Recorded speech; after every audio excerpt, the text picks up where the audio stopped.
Chapter 1. The Dashwood Family.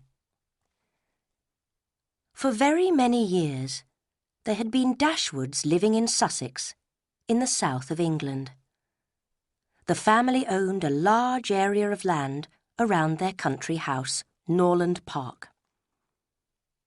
Recently, the head of the family, an unmarried man of great age, had invited into his home his nephew, who was expected to inherit the house and land, with his wife and children.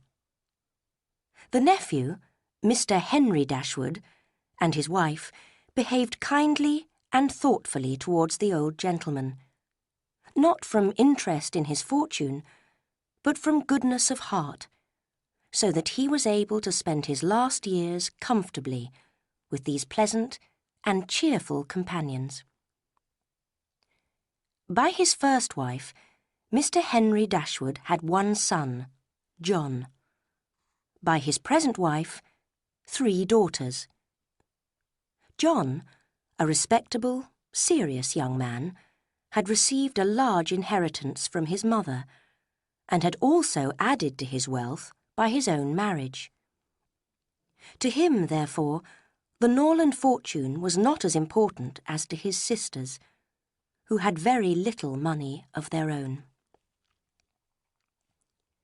When the old gentleman died, it was discovered that he had not left his fortune to Henry Dashwood to do what he liked with, but only to use during his lifetime. On Henry Dashwood's death, the inheritance would pass to his son John, and to John's son, a child of 4 years old. The old man had become fond of the small boy on his occasional visits to Norland, and so a spoilt child was preferred to Henry Dashwood's gentle wife and daughters, in spite of their years of loving care. No unkindness had been intended, however, and as a sign of his affection for the girls, the old gentleman left them £1,000 each. At first, Mr. Henry Dashwood was bitterly disappointed, as he had wanted the fortune more for his wife and daughters than for himself.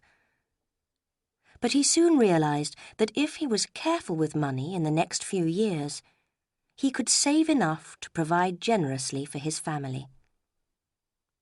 Unfortunately, he did not live to carry out this plan, as he survived his uncle by only 1 year, and £10,000 was all that remained for his widow and daughters. Just before his death, he sent for his son, and begged him to take care of his stepmother and sisters.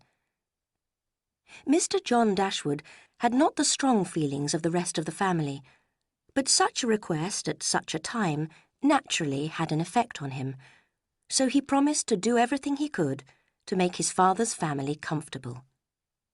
He was not a bad young man, but rather cold-hearted and rather selfish, although he was, in general, well respected.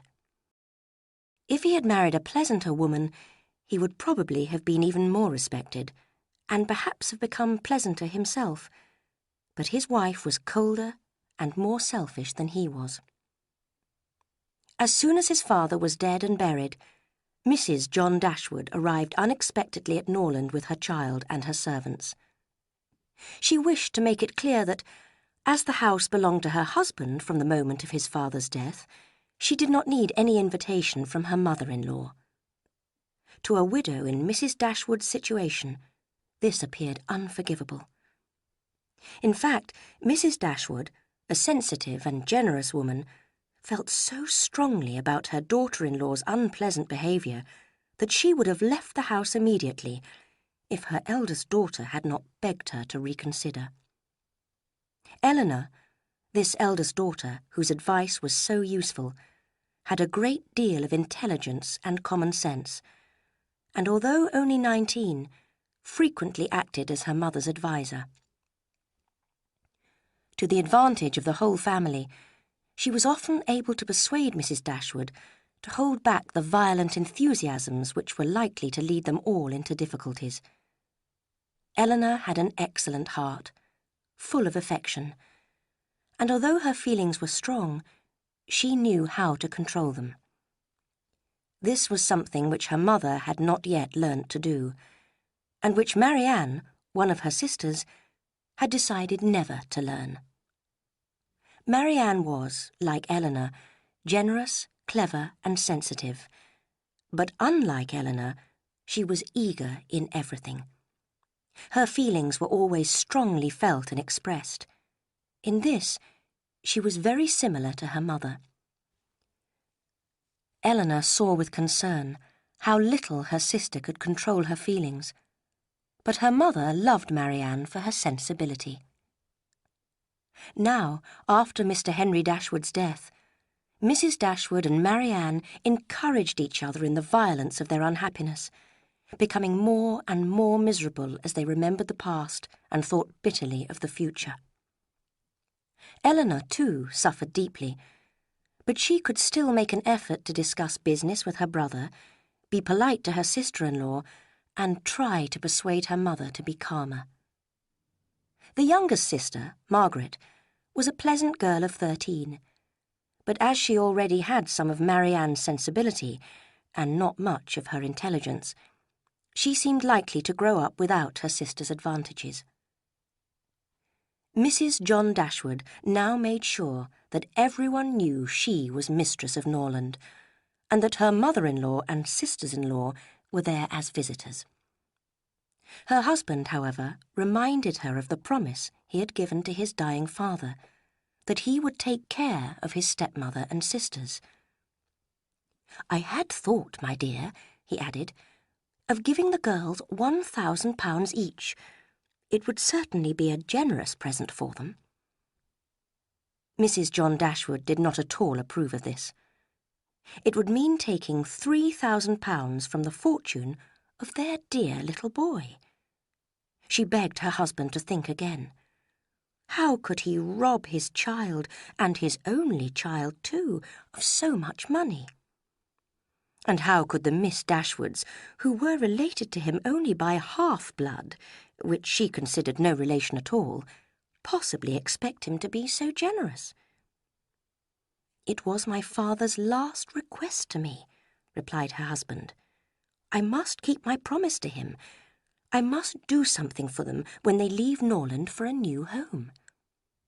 "Well, then, do something for them. But you need not give them £3,000. Consider that when you have given the money, it will never come back. Your sisters will marry, and it will be gone from the family for ever." "You are right, my dear," said her husband seriously. "Perhaps I should give them half that. £500 would be a valuable present for them." "Oh, beyond anything. What brother on earth would do half as much for his sisters, even if really his sisters, and as it is, only half-blood? But you have such a generous nature." "I would not wish to do anything mean. It is better on such occasions to do too much rather than too little. Even they themselves cannot expect more." "There is no knowing what they may expect," said the lady. "But the question is what you can afford to do." "Certainly, and I think I can afford to give them £500 each. As it is, without my money, they will each have more than £3,000 on their mother's death, a very comfortable fortune for any young woman." "Indeed it is. And in fact, I begin to think they need no extra money at all. They will be able to live very comfortably together on the interest of their £10,000. "That is very true. And therefore I wonder whether, on the whole, it would be more advisable to pay some money regularly to my stepmother during her lifetime, instead of giving money to the girls. £100 a year would make her and the girls, while they live with her, perfectly comfortable." His wife hesitated a little over this plan. "That is certainly better than giving £1,500 all at once. But if Mrs. Dashwood should live for longer than 15 years, it would cost us more." She is very fit and healthy, and only just 40, and it is an unpleasant thing to have to pay the money out every year. One feels one's fortune is not one's own. I believe you are right, my love. Whatever I can give them occasionally will be of far greater assistance than a yearly allowance, because they would only live more expensively if they felt sure of receiving a larger income. If I give them a present of £50 now and then, I will, I think, be keeping my promise to my father in the fullest manner. To be sure you will. Indeed, to tell the truth, I am certain your father had no idea of your giving them any money at all.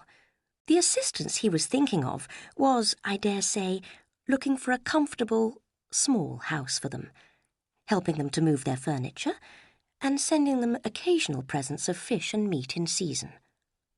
Do consider, Mr. Dashwood, how very cheaply they will live. No carriage, no horses, and only 1 or 2 servants. I cannot imagine how they will spend half their money, and it is foolish to think of giving them more. They will much more be able to give you something. I believe you are perfectly right, said Mr. Dashwood. Now I understand clearly what my father meant, and he decided to offer no more to his father's widow and daughters than such neighbourly assistance as his wife suggested. Meanwhile, his stepmother, impatient to leave Norland, which held so many memories for her, had been looking for a suitable house to move into not too far away.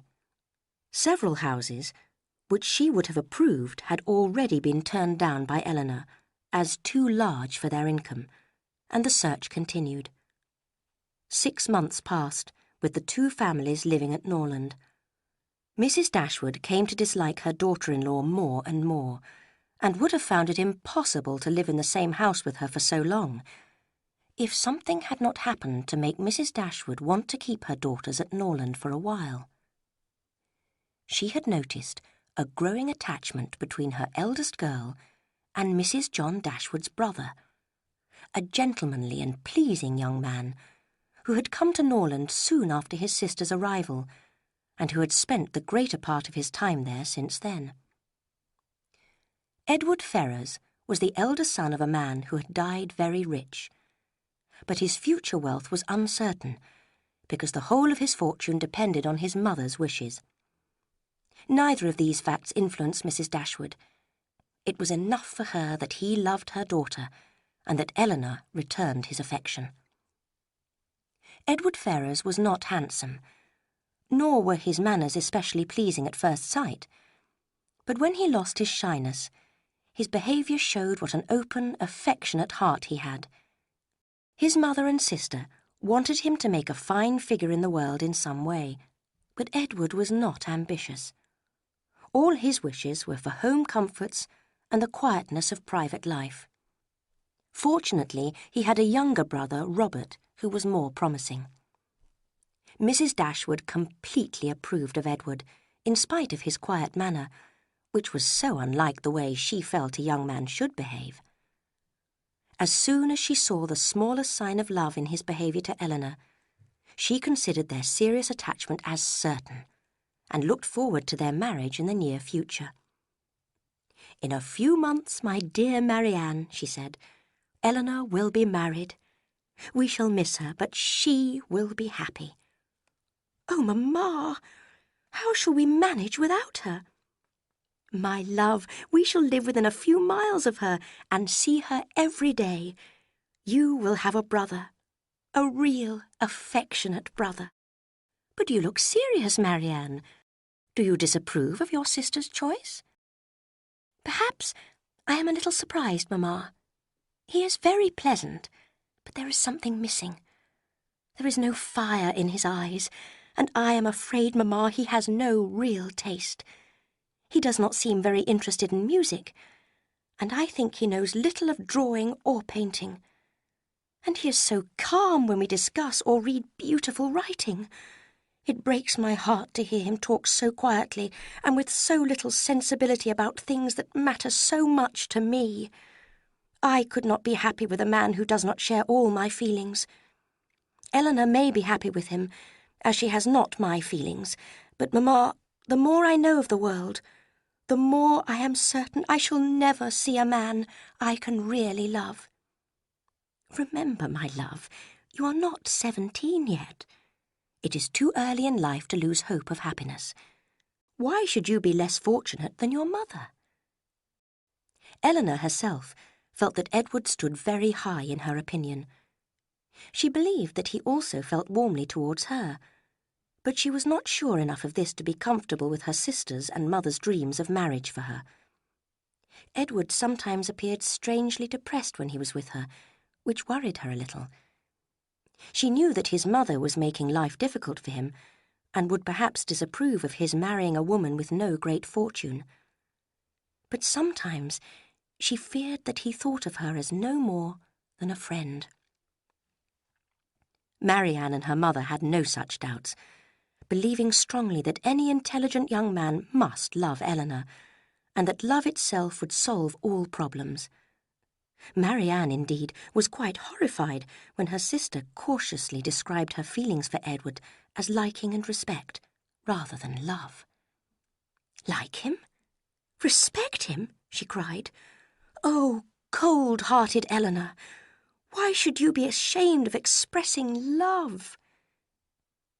Mrs. John Dashwood had also noticed the attachment between her brother and Eleanor.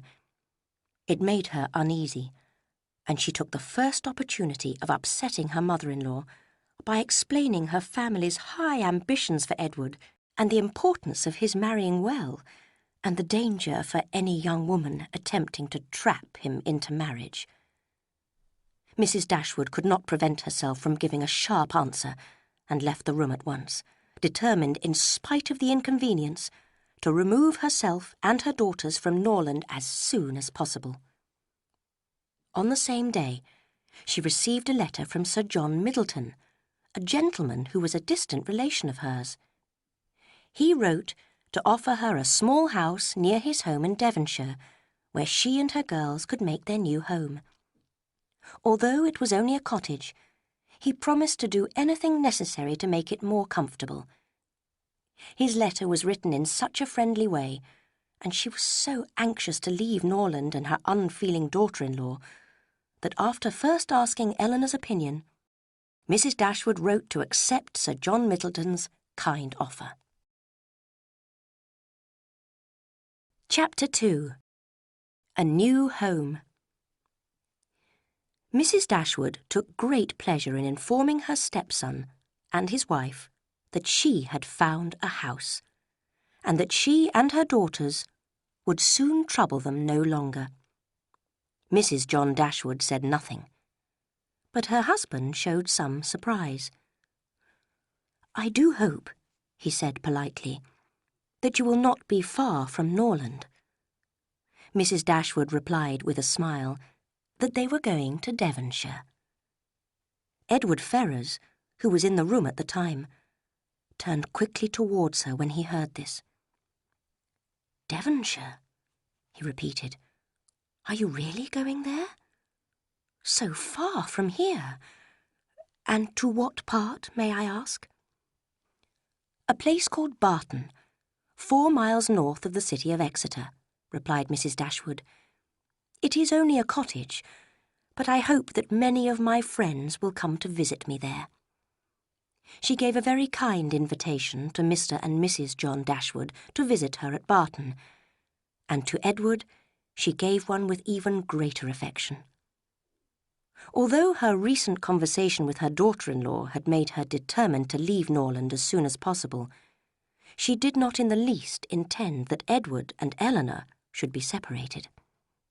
By giving such a clear invitation to Edward, she wished to show that her daughter-in-law's disapproval of the attachment between Edward and Eleanor had not had the smallest effect.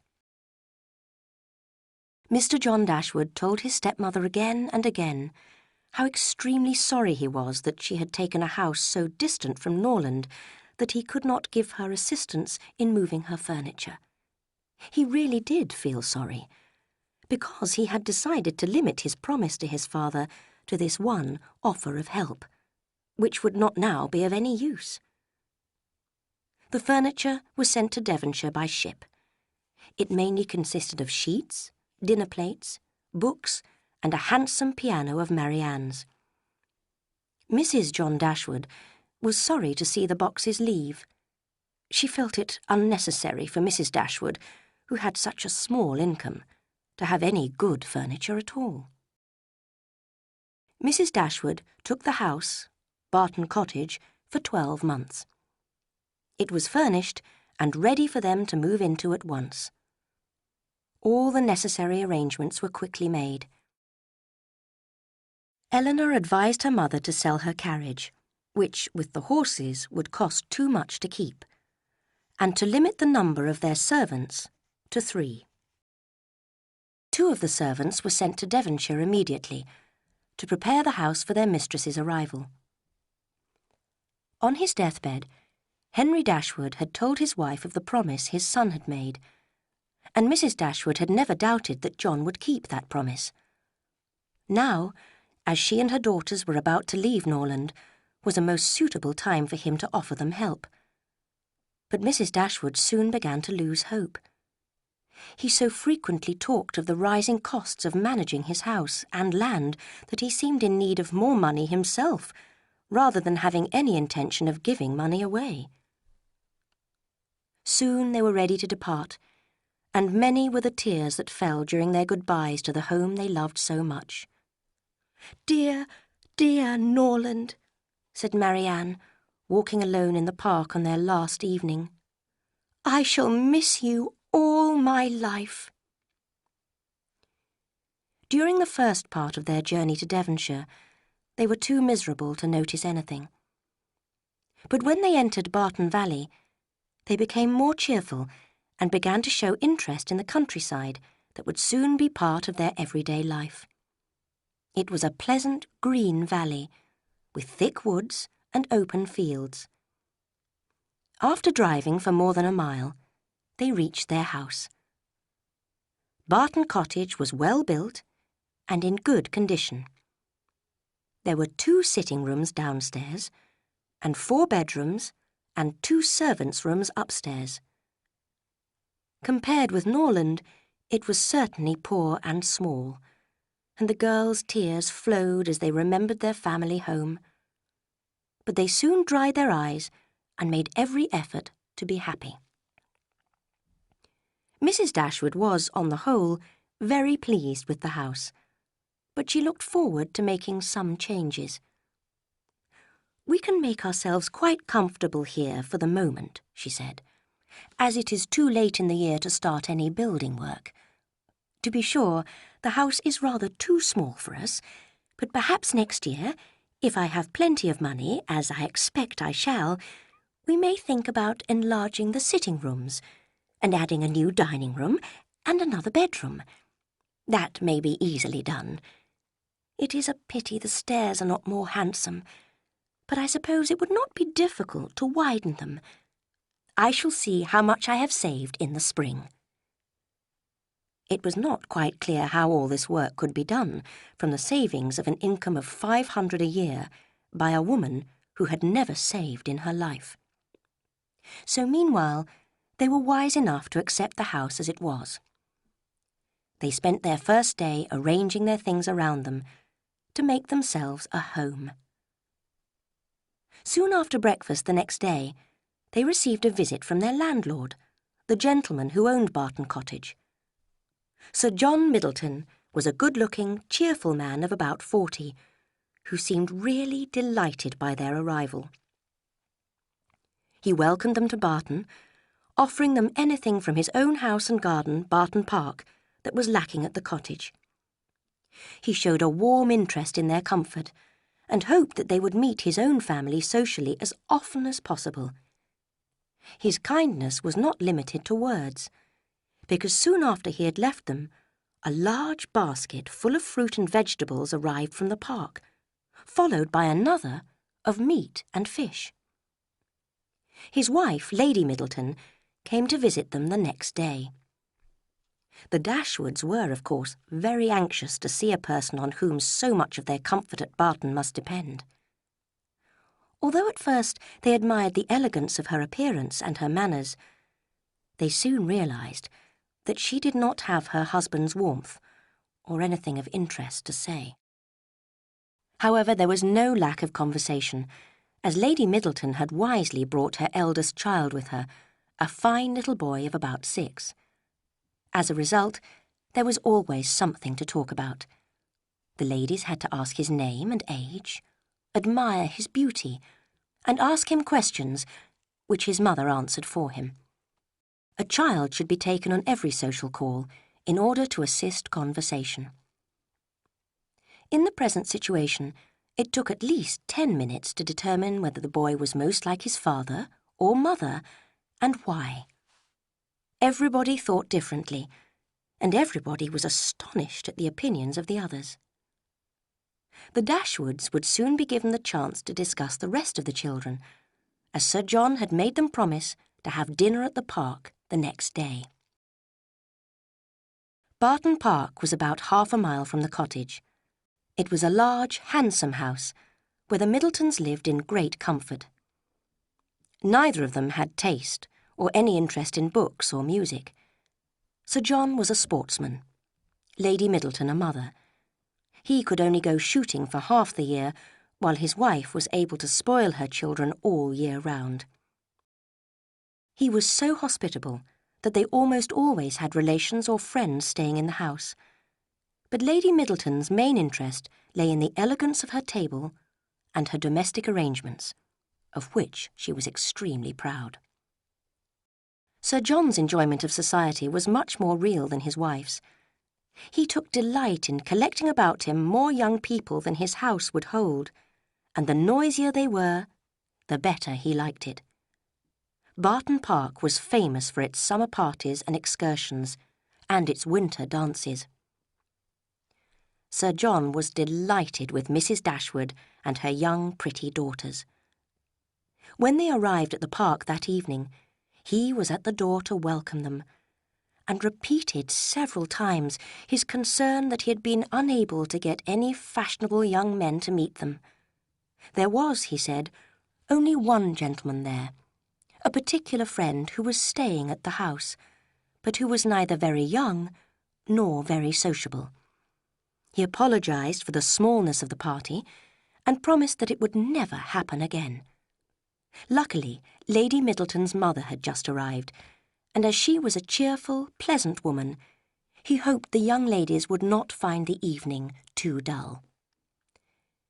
Mrs. Jennings, his mother-in-law, was a cheerful, fat, rather vulgar old lady, who laughed and talked a great deal. During dinner, she said many amusing things about lovers and husbands, and hoped the Miss Dashwoods had not left their hearts behind them in Sussex. Colonel Brandon, Sir John's particular friend, seemed as different from his friend as Mrs. Jennings was from her daughter.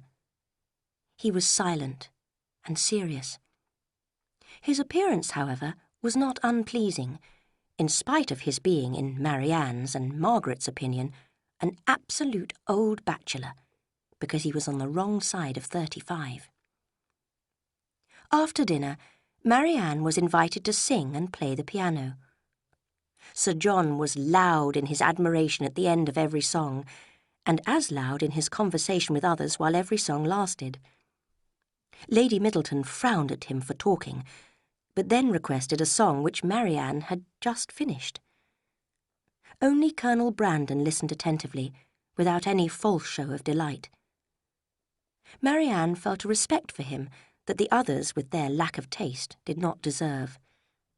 He clearly took pleasure in music, although perhaps not with her own depth of feeling. However, she was reasonable enough to accept that a man as old as 35, like the Colonel, may well have outlived real feeling and true enjoyment. Mrs. Jennings was a widow with a comfortable fortune. She had lived to see both her daughters respectably married, and now had nothing to do but to marry off the rest of the world. She spent most of her time planning weddings for all the young people she knew, and was remarkably quick at discovering attachments. Soon after her arrival at Barton, this quickness enabled her to inform the Middletons and the Dashwoods that Colonel Brandon was very much in love with Marianne. She was perfectly sure of it. It would be an excellent marriage, as he was rich and she was handsome.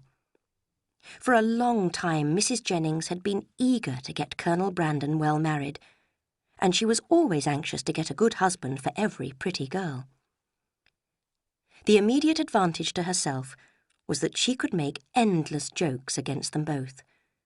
At the cottage, she laughed at Marianne, and at the park, she laughed at the Colonel. Marianne herself did not know whether to be amused or annoyed.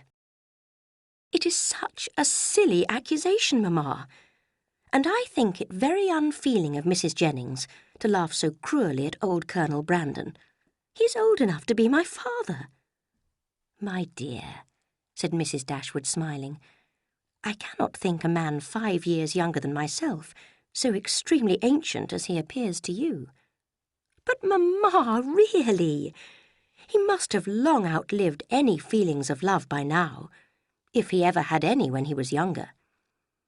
When is a man to be safe from such cruel jokes if age and bodily weakness cannot protect him?" "Bodily weakness?" said Eleanor.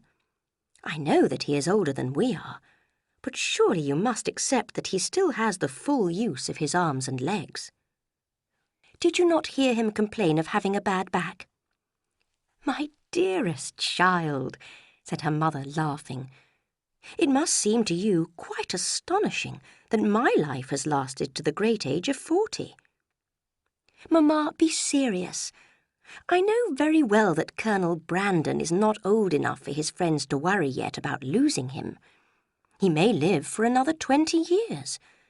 But 35 should have nothing to do with marriage." "Perhaps," said Eleanor, 35 and 17 had better not have anything to do with marriage together. But a single woman of 27, for example, could easily consider Colonel Brandon's 35 years no disadvantage. "A woman of 27, said Marianne, after a moment's thought, can never hope to feel true love again. And if her home is uncomfortable or her fortune small, I suppose that she could accept the duties of a nurse in order to become a wife. It would be a marriage of convenience if Colonel Brandon married such a woman. The world would be happy with it, but in my eyes it would be no marriage at all." "It seems a little hard," said Eleanor reasonably, "that you consider Colonel Brandon so ill that he is in need of nursing, only because he happened to complain yesterday of a pain in his shoulder. After all, it was a cold, wet day." But Marianne's views remained the same. Soon after this, however, when Eleanor had left the room, Marianne spoke to her mother with some urgency in her voice. "Mamma, I am anxious about Edward Ferrars. I am sure he is ill. We have now been here almost 2 weeks, and he still has not come to see Eleanor." "My dear, be patient," answered Mrs. Dashwood.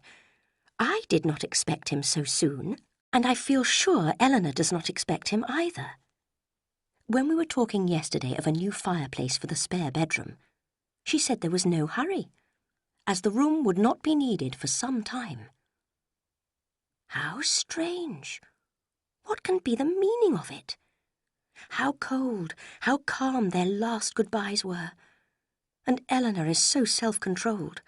She is never sad or restless or miserable. I cannot understand her."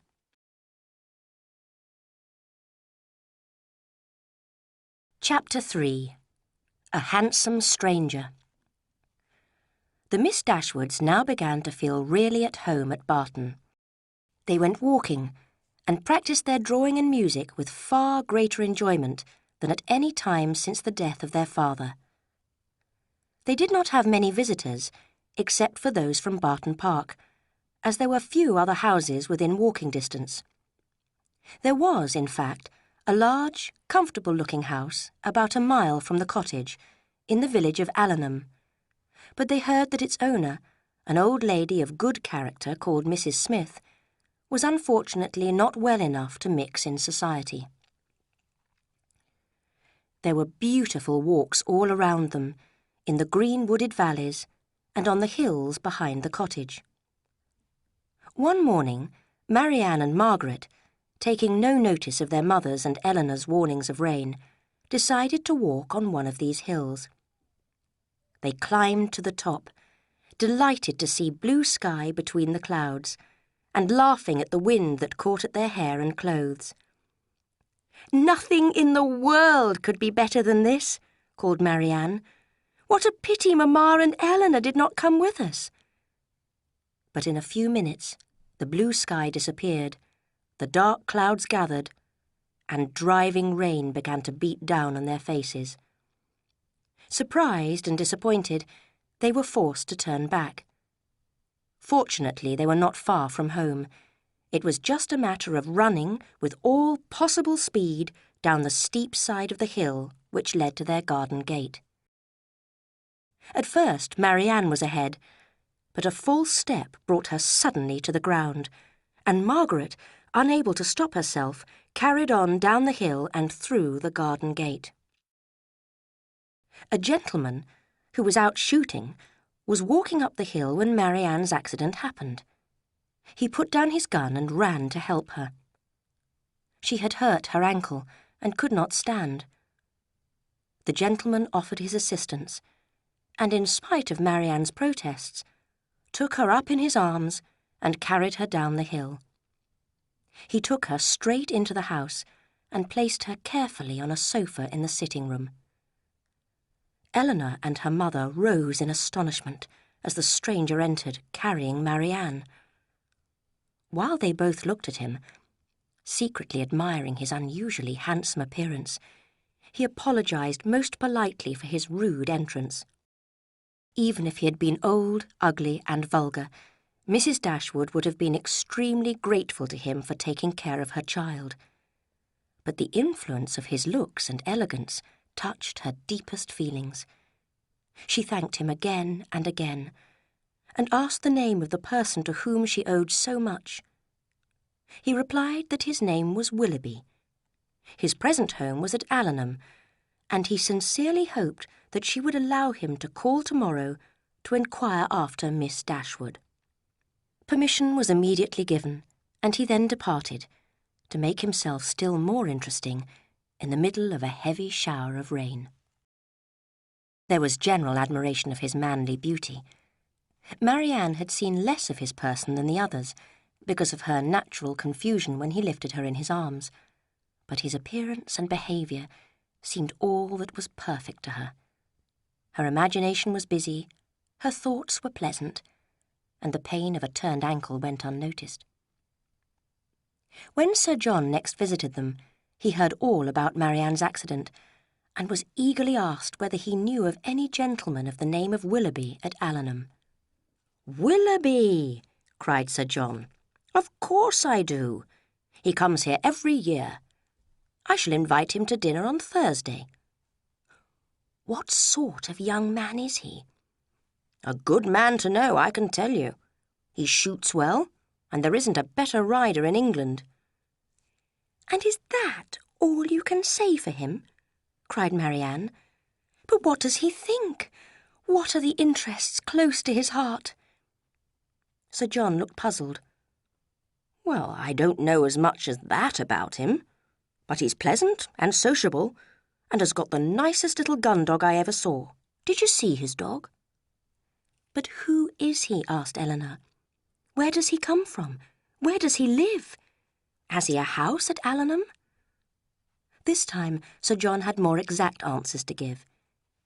He told them Mr. Willoughby had no house of his own in Devonshire, but stayed there only while visiting the old lady Mrs. Smith at Allenham. It appeared that he was related to her and would inherit her fortune. "Yes," Sir John added to Eleanor, "he is well worth catching. He has a house and land in Somerset as well. And if I were you, I wouldn't allow my younger sister to have him, in spite of all this falling down hills. Miss Marianne must not expect to have all the men to herself. Brandon will be jealous if she does not take care." "I do not believe," said Mrs. Dashwood, smiling, "that either of my daughters will make any attempts at what you call catching him. It is not an employment to which they have been brought up. Men are very safe with us, however rich they are. I am glad to hear, however, that he is a respectable young man whom we can meet socially." "I remember last Christmas," said Sir John, "at a little dance at the park. He danced from 8 till 4 without once sitting down, and he was up again at 8 to go shooting." "Was he?" cried Marianne with shining eyes. "That is what I like. A young man who is enthusiastic and eager in all he does, who never gets tired." "I see how it will be," said Sir John. "You will be interested in him now, and never think of poor Brandon." Marianne's rescuer, as Margaret called him, arrived at the cottage early next morning, and was received by Mrs. Dashwood with more than politeness. During his visit, Willoughby rapidly became aware of the sense, elegance, affection, and domestic comfort of the family to whom an accident had introduced him. Both Elinor and Marianne had pretty faces and lovely figures, but in Marianne's beautiful dark eyes burned an eager fire which drew Willoughby to her. She could not be silent when he spoke of music and dancing, and showed no shyness in their discussion. They soon discovered how many interests and opinions they shared, and long before his visit came to an end, they were talking and laughing together like old friends. Willoughby visited Barton Cottage every day after that. At first his intention was supposedly to inquire politely after Marianne's health, but soon he pretended no longer, and came to spend the whole day at her side in complete enjoyment of her company. They read, they talked, they sang together, and Marianne found in Willoughby all the taste and sensibility which Edward Ferrars unfortunately lacked. Mrs. Dashwood considered him as faultless as Marianne did. Even Elinor saw nothing wrong in him, except for the habit, which Marianne shared, of being too ready to express an opinion about other people, and of putting his personal pleasure above social correctness. Marianne now began to realize she had been wrong to believe there was no such creature as the perfect man. Willoughby met her idea of perfection exactly, and his behaviour showed that he shared her wishes for their future. Her mother, too, had thoughts of their marriage, and secretly congratulated herself on having 2 such sons-in-law as Edward and Willoughby. Elinor, however, was concerned to see that Mrs. Jennings had been right, and Colonel Brandon appeared to be deeply in love with Marianne. What hope could there be for a silent man of 35 against a sociable one of 25? Perhaps she pitied him even more, because Willoughby and Marianne seemed determined to laugh at him for being old and dull. "Brandon is just the kind of man," said Willoughby one day, "whom everybody speaks well of, and nobody cares for." "He is respected by all the family at the park, however," said Elinor sharply, "and his conversation is always pleasant." "But he has nothing of interest to say," cried Marianne. "He has common sense. That is what I like about him. He is perfectly respectable, well-informed, and, I believe, sincere." "Well, Miss Dashwood," said Willoughby, laughing, "I have 3 unanswerable reasons for disliking Colonel Brandon. He told me it would rain when I wanted it to be fine. He does not approve of my new carriage, and I cannot persuade him to buy my horse. So, in spite of your very sensible opinion, I shall go on disliking him forever." When they moved to Barton, the Dashwoods never imagined that their days would be so completely filled with parties, visits, and excursions. Sir John could not rest if there were young people to amuse, and every day there was a boat trip, or a supper party, or a drive in the countryside, or a dance at the park. In every meeting of the kind Willoughby was included, which gave him the opportunity to develop his connection with the Dashwood family, to show his deep admiration for Marianne, and to receive, in her behaviour to himself, the clearest possible proof of her affection. Elinor could not be surprised at their attachment. She only wished it could be less openly shown, and once or twice tried to suggest to Marianne that she should have more self-control. But Marianne, and Willoughby too, believed that real feelings should never be hidden, and that it would be false to do so. When Willoughby was present, Marianne had eyes for no one else. Elinor's happiness was not as great as her sister's. In Devonshire she had found no companion who could make her forget the delights of her former home and Sussex friends. Only Colonel Brandon came closest to being the kind of friend she needed. He often fell into conversation with her, as he seemed to find some relief in talking to her about Marianne. "Your sister, I understand, does not approve of second attachments," he said one evening, his eyes fixed on Marianne, who was dancing with Willoughby. "No," replied Elinor. "Her opinions are all romantic. She believes that we fall in love once only in our lives, but I hope that in a few years she will become more sensible.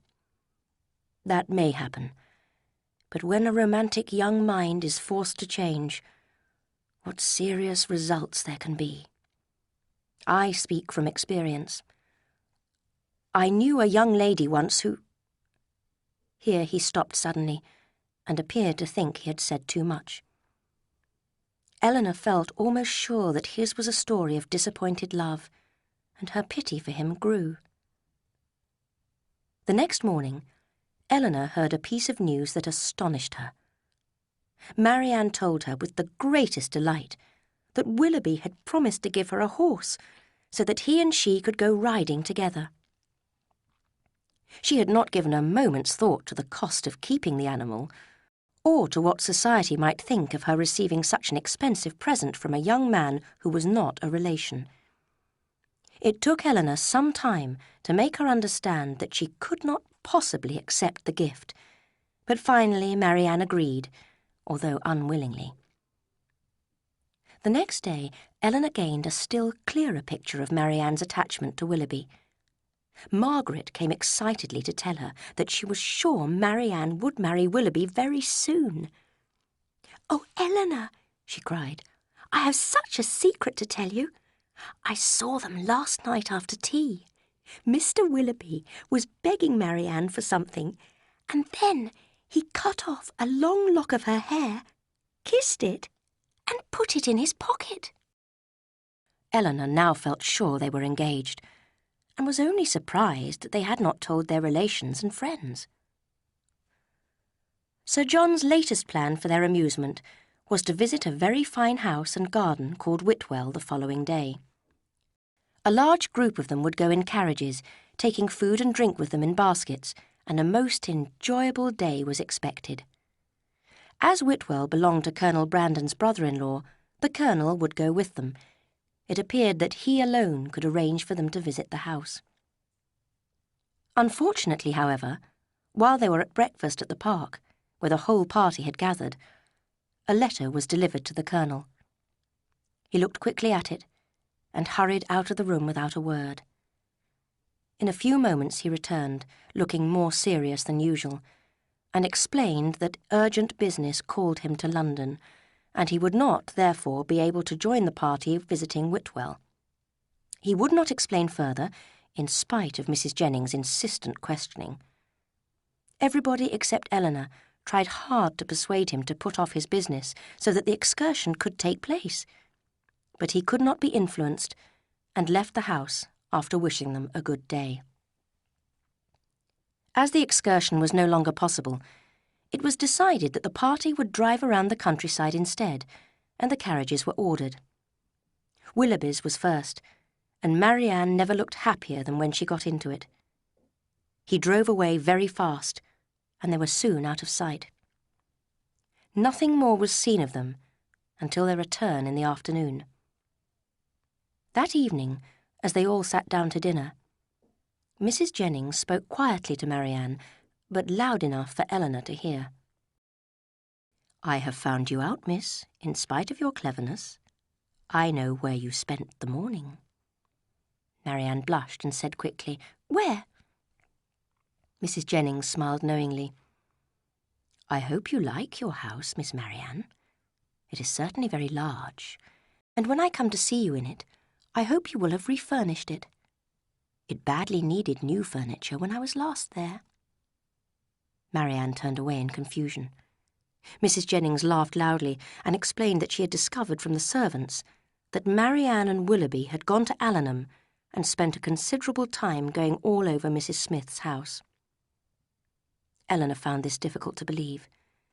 Marianne had never been introduced to Mrs. Smith, and it would have been very bad manners for her to enter the house while Mrs. Smith was in it. However, when she asked her sister, she found that the story was true, and Marianne was quite angry with her for doubting it. "Why should I not visit the house?" cried Marianne. "I never spent a pleasanter morning in my life." "I am afraid," replied Eleanor quietly but firmly, "that whatever is pleasant is not always correct." After some minutes of serious thought, Marianne said, "Perhaps, Eleanor, you may be right. I should not have gone. But the rooms are lovely.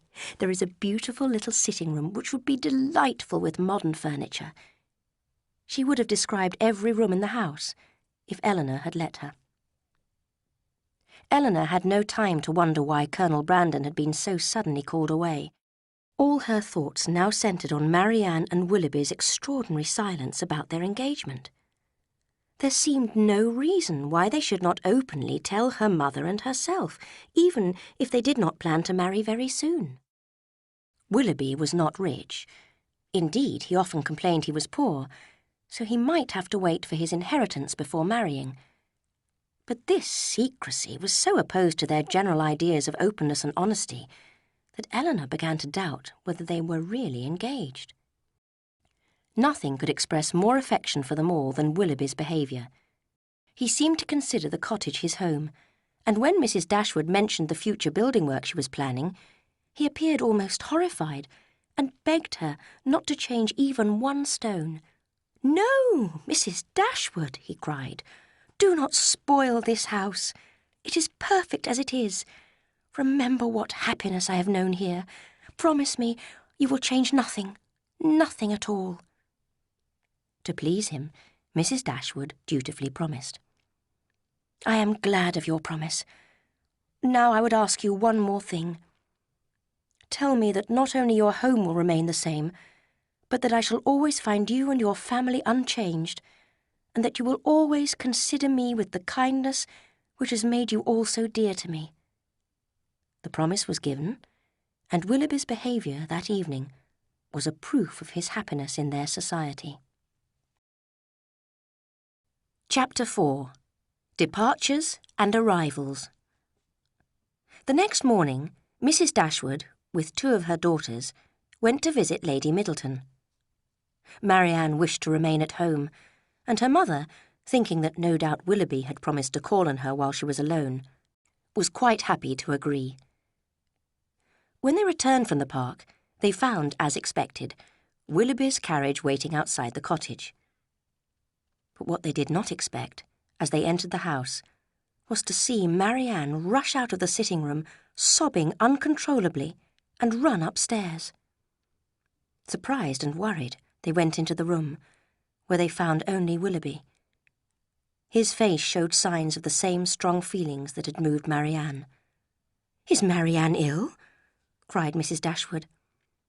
"I hope not," he replied, trying to look cheerful.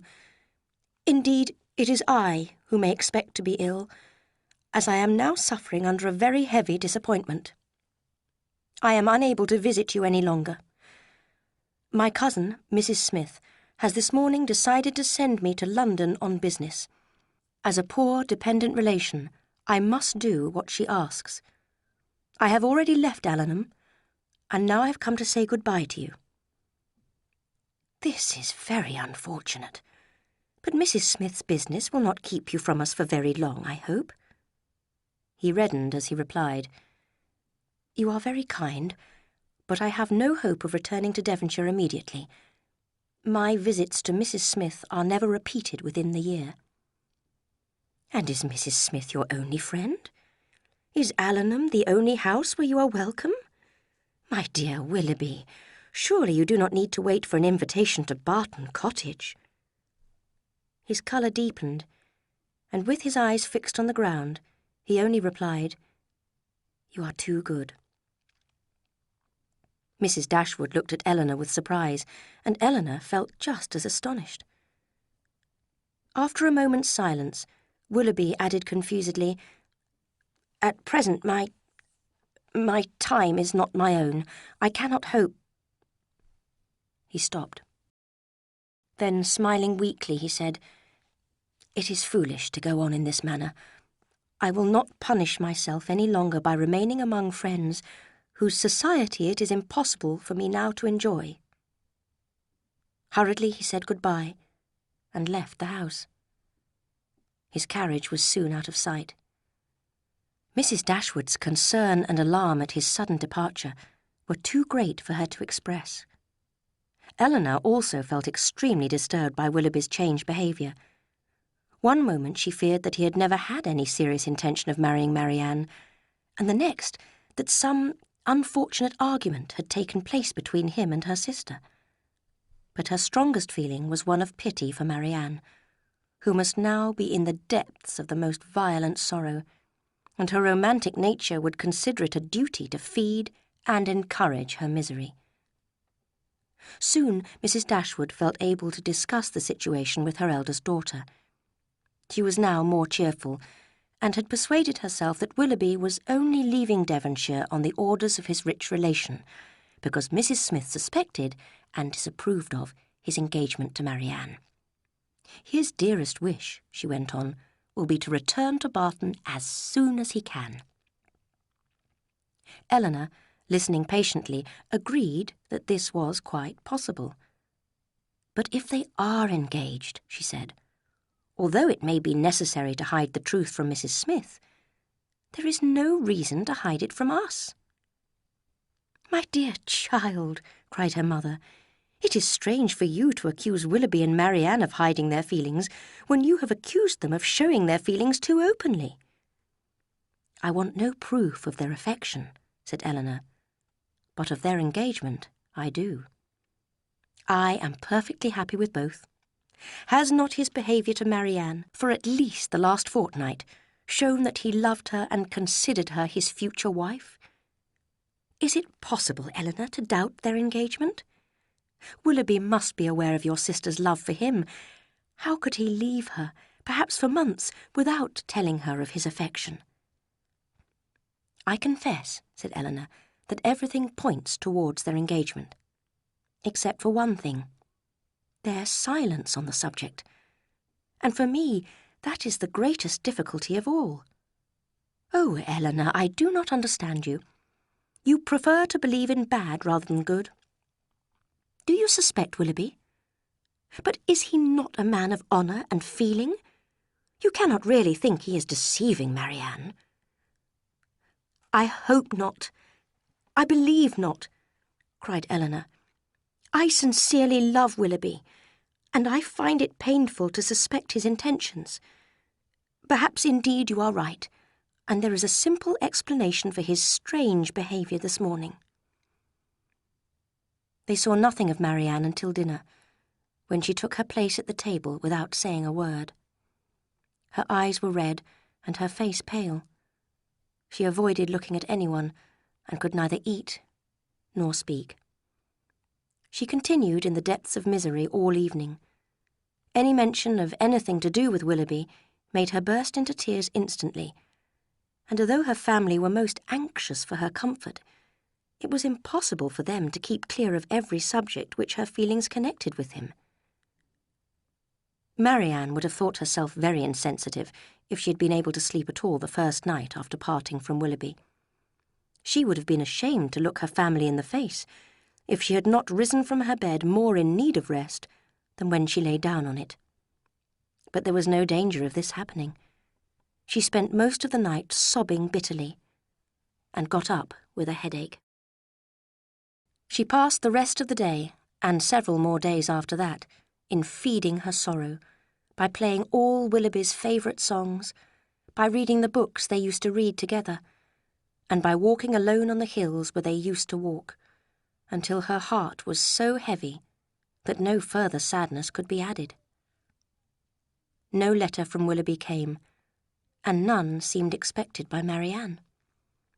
Her mother was surprised, and Eleanor again began to worry.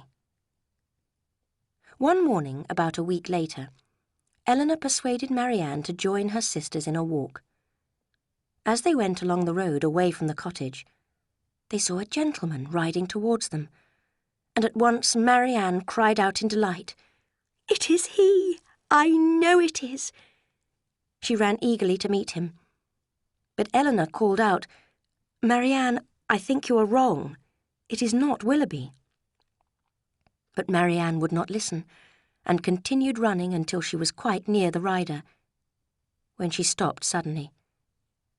She had realised it was not Willoughby, and her disappointment was almost too great to bear. Just then, the gentleman called to her, and she recognised Edward Ferrars. He was the only person in the world who could at that moment be forgiven for not being Willoughby, and she smiled at him, holding back her tears. After the greetings, however, she watched with growing surprise his polite and distant behaviour to Eleanor, which was very unlike a lover's. And when she heard that he had already been in Devonshire for a fortnight, without coming to see Eleanor, she almost began to feel dislike for him. "Have you been to Sussex recently?" asked Eleanor.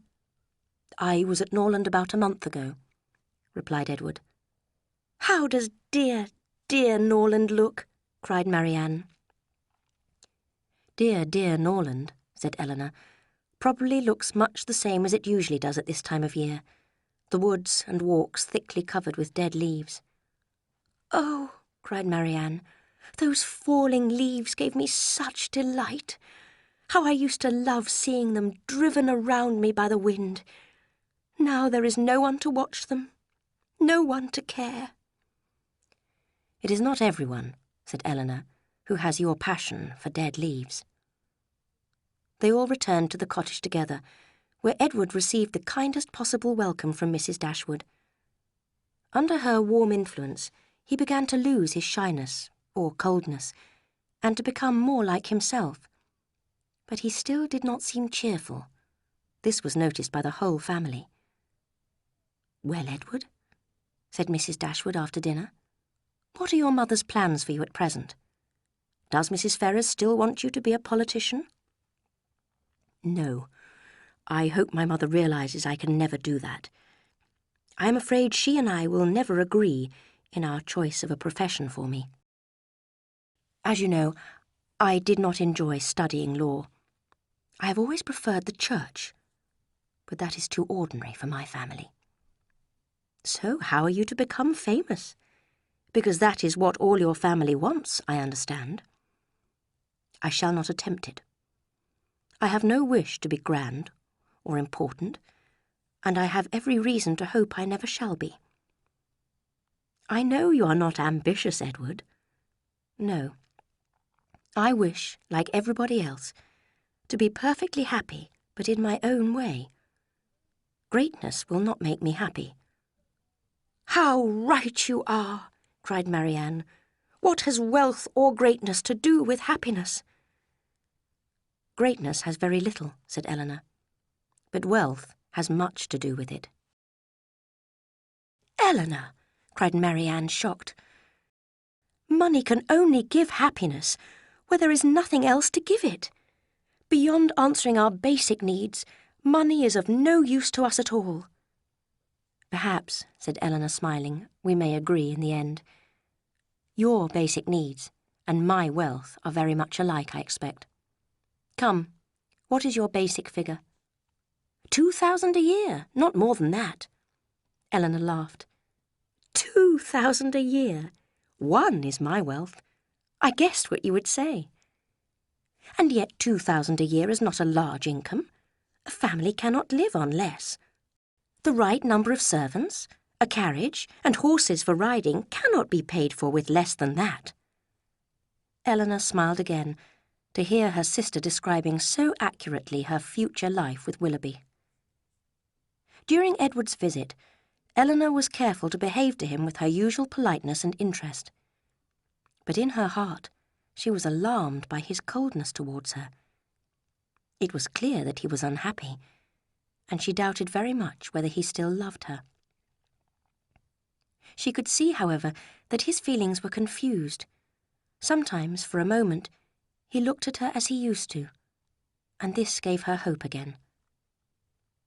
The next day, as Marianne was passing some tea to Edward, she noticed a ring on his finger and mentioned it. "I never saw you wear a ring before, Edward," she cried. "Is that your sister's hair in the ring? But surely hers is darker." Edward blushed deeply, and looking quickly at Eleanor said, "Yes, it is Fanny's hair. It looks lighter than it really is." Eleanor had met his eye and knew the truth. She felt sure that the hair was her own, but it must have been taken from her without her knowing. She was not in the mood, however, to disapprove of this action, and changed the subject quickly. The Dashwoods were sorry to hear that Edward had to leave them after only a week. Although he expressed his great pleasure at seeing such old friends, and could give no good reason for his departure, there seemed to be something forcing him to leave. Eleanor blamed his mother for his rather odd behaviour. His lack of cheerfulness could easily be explained by his lack of independence. She wondered when, if ever, his mother would finally drop all her ambitions for him and allow him to make his own choices in life. A more comforting thought was the memory of his pleasant looks and words to her during his visit, and above all, the proof of his affection that he wore round his finger. In spite of the painfulness of Edward's departure, Eleanor was determined to hide her feelings and show a brave face to the world. Doing this did not lessen her sadness, but at least prevented her family from worrying about her. Marianne could not admire such behaviour, so unlike her own. She believed that self-control was easy for calm natures like Eleanor's, and simply impossible for passionate ones like hers. One morning, soon after Edward had left, Sir John and Lady Middleton and Mrs. Jennings came to visit the Dashwoods, bringing with them Mr. and Mrs. Palmer.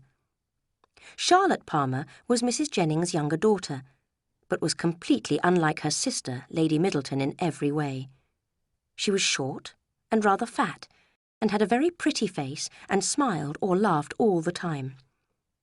Her husband was a serious-looking young man who made no effort to please or be pleased. He read the newspaper for most of the visit, only lifting his head from time to time to give a cross, unsmiling answer to his wife's foolish questions. She, however, took an immediate liking to Eleanor and Marianne, and spent much time in conversation with Eleanor in particular. When Eleanor realised that their home was in Somerset, near Willoughby's, she hoped to hear more about his character, so she asked Mrs. Palmer if they knew him. "Oh, yes, I know him extremely well," replied Mrs. Palmer. "Not that I ever spoke to him, indeed, but I have often seen him in town. Everybody likes and admires him. I know very well why you ask. I am delighted that your sister is to marry him." "You know much more of the matter than I do," said Eleanor, surprised, "if you have any reason to expect that." "Don't pretend it's not true, because you know it's what everybody in London is talking of." "My dear Mrs. Palmer, on my honour, they all talk of it. I met Colonel Brandon on Bond Street, and he told me of it immediately." "You surprise me very much. I would not expect Colonel Brandon to give such information, even if it were true." "Well, when I met him, I said, 'Colonel, I hear there is a new family at Barton Cottage, and Mamma says the girls are very pretty, and that one of them is engaged to Mr. Willoughby. Is it true?' And he said nothing, but from his expression I knew it was certain. Of course, I have known Colonel Brandon a long time. I believe she added in a low voice. "He would have been very glad to marry me if he could. But Mamma did not think him a good enough husband for me. In any case, I am much happier as I am. Mr. Palmer is just the kind of man I like."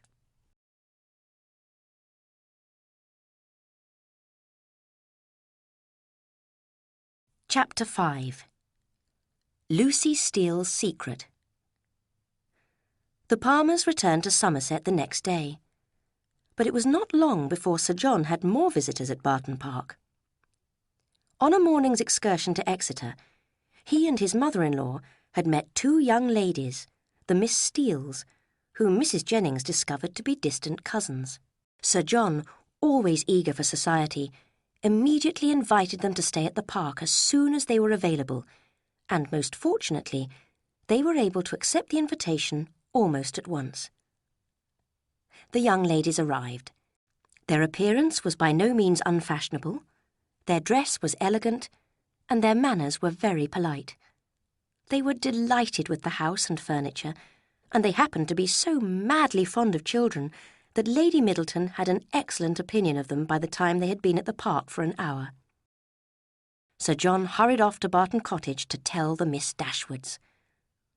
"They are the sweetest girls in the world," he said. Eleanor smiled at this. She knew that, for Sir John, the sweetest girls in the world were in every part of England, with every possible kind of face, figure, and character.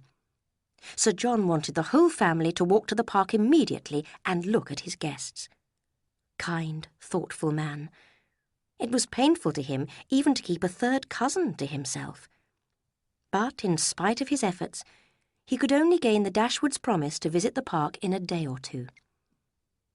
When the promised visit took place, they found nothing to admire in the appearance of the elder Miss Steele, who was nearly 30, with a very plain face. However, the younger, Miss Lucy Steele, who was not more than 23, had a considerable beauty. Her face was pretty, she had a sharp, quick eye, and she held herself with a certain air.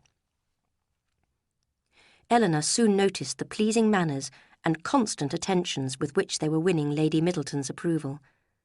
They were full of praise for the beauty and intelligence of her children, and full of admiration for Lady Middleton herself. Fortunately for those who use these clever tricks, a fond mother can never hear enough praise of her children, and therefore will swallow anything. Lady Middleton watched proudly as her spoilt children pulled the Miss Steeles' hair, stole their sewing scissors, and tore their books. She felt no doubt that the Miss Steeles were enjoying this quite as much as her children. She was only surprised that Eleanor and Marianne should sit so calmly, without taking any part in the enjoyment. "How playful dear little William is," she said lovingly, as her second boy violently pulled Miss Steele's finger. "And here is my sweet Anna Maria, such a quiet little thing." She bent to kiss her daughter, but unfortunately a pin in her dress scratched the child's neck. Violent screams rang out, and the Miss Steeles rushed to help the suffering child. The little girl realized that the louder she screamed, the more attention she would receive, and nothing could be done to calm her. Finally, her mother was forced to carry her upstairs in search of her nurse, and the four young ladies were left in a quietness which the room had not known for many hours. "Poor little creature," said the elder Miss Steele. "I do not think there was any real cause for alarm," said Marianne firmly. "What a sweet woman Lady Middleton is," said Lucy Steele. Marianne was silent, as it was impossible for her to say what she did not feel. It was Eleanor who was forced to reply. "She is a very fond mother," she said truthfully. "And the children," cried Lucy. "I love to see children full of life and fun. I cannot bear them quiet." "I confess," replied Eleanor, "that while I am at Barton Park, I never think of quiet children with any displeasure." A short silence was broken by the elder Miss Steele, who suddenly changed the subject by saying, "How do you like Devonshire, Miss Dashwood? I suppose you are very sorry to leave Sussex. Norland is a beautiful place, is it not?" "We have heard Sir John admire it," said Lucy quickly. Eleanor was surprised that the Miss Steeles seemed to know so much about her family. Indeed, it is a lovely place. "And had you a great many handsome young bachelors there?" asked Anne Steele. "I'm afraid you may find it dull here. I do like a place with a lot of good-looking young men, but they must dress well and behave politely. I suppose your brother was quite an elegant young man before he married." "Well," replied Eleanor, "if he was before he married, he still is, because he has not changed at all." "Oh dear, I never think of married men being handsome young men. They have other things to do." "Good heavens, Anne," cried her sister. "You can talk of nothing but young men. You will make Miss Dashwood believe you think of nothing else." And she turned to another subject. This one meeting with the Miss Steeles would have been quite enough for Eleanor, who disliked the vulgar freedom and foolishness of the elder, and the clever pretences of the younger. She left the park without wishing to know them better. The Miss Steeles, however, thought differently, and so did the sociable Sir John. Soon the young ladies of both houses were sitting or walking together for an hour or two almost every day. Anxious that they should get to know each other well, Sir John had helpfully informed the Miss Steeles of all the details of the Dashwoods' lives, and soon Anne Steele congratulated Eleanor on her sister's fortunate engagement to a very fine young man. "What a good thing to be married so young," she added. "I hear he is extremely handsome. I hope you may have such good luck yourself. But perhaps you have someone already." The Miss Steeles also heard from Sir John, with many smiles and jokes, about Eleanor's suspected attachment to a young man who had recently visited Devonshire. "His name is Ferrers," whispered Sir John, so that everyone could hear, "but it's a great secret." "Ferrers?" repeated the elder Miss Steele. "Mr. Ferrers? Your sister-in-law's brother, Miss Dashwood?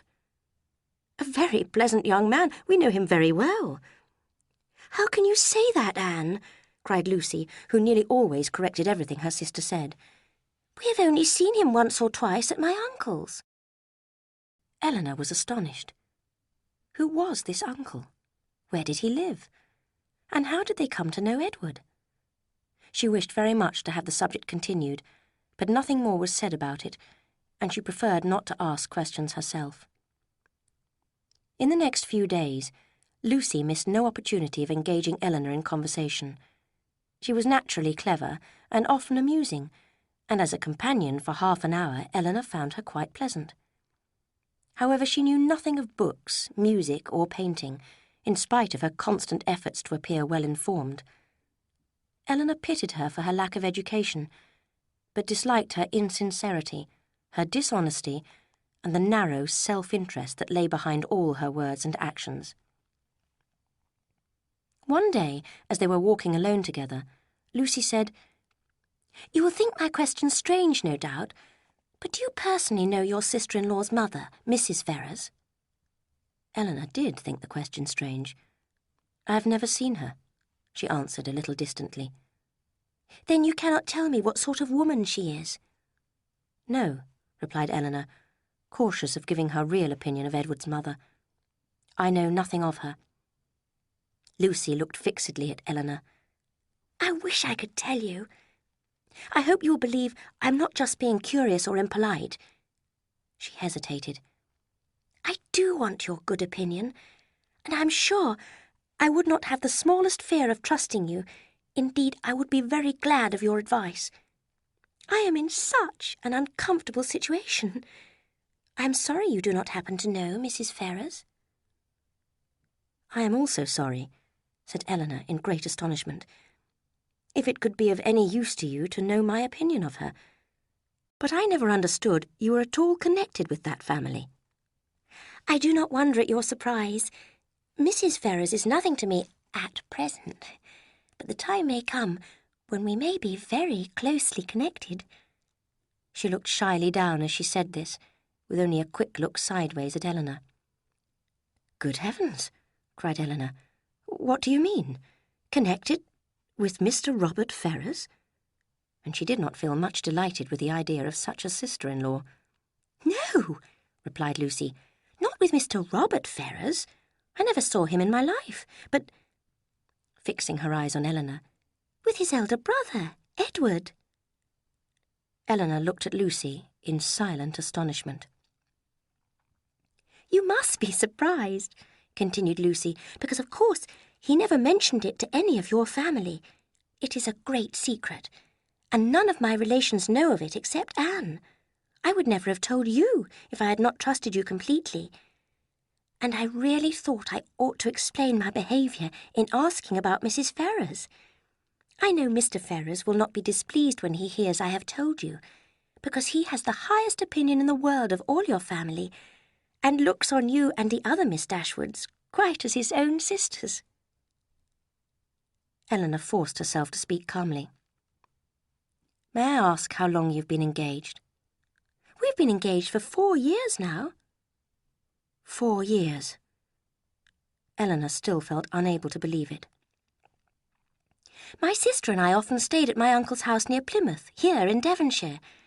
Edward came to study law there for 4 years, and so we met and became engaged.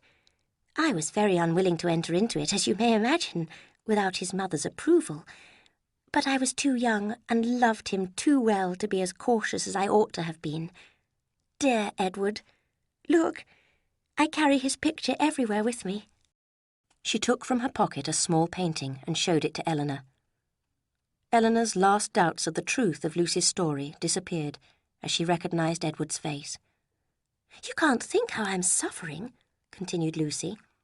"Everything is so uncertain, and we see each other so infrequently. I wonder my heart is not broken." Here she put a hand to her eyes, but Eleanor did not feel sympathetic.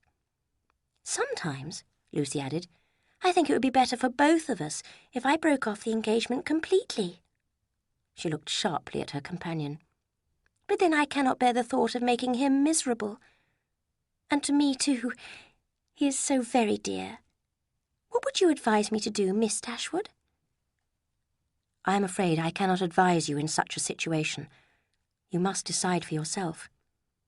"Poor Edward!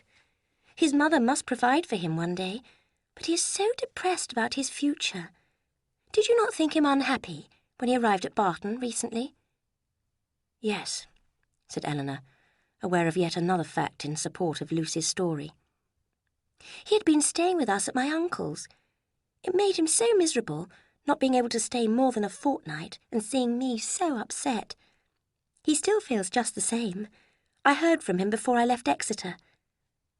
Taking a letter from her pocket, she waved the envelope in Eleanor's direction. Eleanor recognised Edward's writing and finally had to accept that they must be engaged. Her heart sank within her. "Poor Edward does not even have a picture of me," Lucy went on, "although I have his. But I gave him a lock of my hair in a ring recently, and that was some comfort to him, he said. Perhaps you noticed the ring on his finger?" "I did," said Eleanor. Her voice was calm, but her calmness hid an unhappiness greater than she had ever felt before. She was shocked, confused, and miserable. Here their conversation ended, and Eleanor was left alone to think. She felt sure that Edward's affection was still hers. He certainly loved her, and had never intentionally deceived her. Unfortunately, he was now tied by an early and foolish engagement to a pretty but insincere, vulgar, and selfish girl whose main interest lay in his future income. Eleanor's tears flowed more for Edward than herself. She had lost her chance of happiness with him, but would only be miserable for a time, while he had nothing at all to look forward to in life. Over the next few days, Eleanor took great care to hide her unhappiness. She was glad to spare her family the shocking news of Edward's secret engagement, as she knew that their affection and sorrow would only add to her misery. At convenient moments, she returned to the subject in quiet conversation with Lucy. She learnt that Lucy was determined to hold Edward to the engagement, and that Lucy was jealous of her because Edward apparently always spoke of her with great admiration. Indeed, what other reason could Lucy have for telling Eleanor her secret, if not to warn her to keep away from Edward. Eleanor realised with great sadness that Edward was not only without affection for his future wife, but that he had not even the chance of being reasonably happy in marriage. Chapter 6. Eleanor and Marianne in London. Mrs. Jennings now began to make plans to return to her house in London, and quite unexpectedly invited the elder Miss Dashwoods to stay with her there. "I've set my heart on it," she said in her comfortable way. "We shall have a very pleasant time together, I know, and if you do not like to go visiting with me, you can always go with one of my daughters. I have had such good luck finding husbands for my girls that I am sure your mother will think me a suitable person to look after you. If I don't get at least one of you married, it won't be my fault." Eleanor was unwilling to accept, as she knew that her mother would miss her and Marianne very much. She was also aware that Edward and the Miss Steeles would be in London at that time, and wished to avoid meeting them. But Marianne's eagerness to see Willoughby, who would most likely be in town by then, gave Mrs. Dashwood an excellent reason for insisting that they should accept Mrs. Jennings' generous invitation, and so it was agreed. During the 3-day journey, Eleanor had plenty of opportunity to compare Marianne's delightful expectations with her own acceptance of a cheerless future. It was clear from Marianne's bright eyes and happy smiles that she depended on finding Willoughby in London, and Eleanor determined to find out more about his character and intentions. On their arrival at Mrs. Jennings' handsome house, the young ladies were given Charlotte's old room, a large and comfortable apartment. Eleanor immediately sat down to write to her mother, and Marianne also sat down with pen and paper. "I am writing home, Marianne," said Eleanor. "Perhaps you should put off writing for a day or two." "I am not writing to Mamma," replied Marianne quickly. Eleanor realised Marianne must be writing to Willoughby, and thought with pleasure that the fact of their corresponding must mean they were engaged. The letters were finished and sent to the post. During the rest of the evening, Marianne appeared very agitated. She ate almost nothing, and seemed to be anxiously listening to the sound of every carriage. Suddenly, after dinner, there was a knock on the front door, and Marianne jumped up, moving eagerly towards the sitting-room door. She could not help crying, "Oh, Eleanor, it is Willoughby!" and seemed almost ready to throw herself into his arms when Colonel Brandon entered. It was too great a shock to bear with calmness, and she immediately left the room. Eleanor greeted the Colonel. She was particularly sorry that a man so in love with her sister should see that Marianne felt nothing but bitter disappointment in meeting him. He was clearly astonished and concerned to see Marianne leave the room in such a way. "Is your sister ill?" he asked anxiously.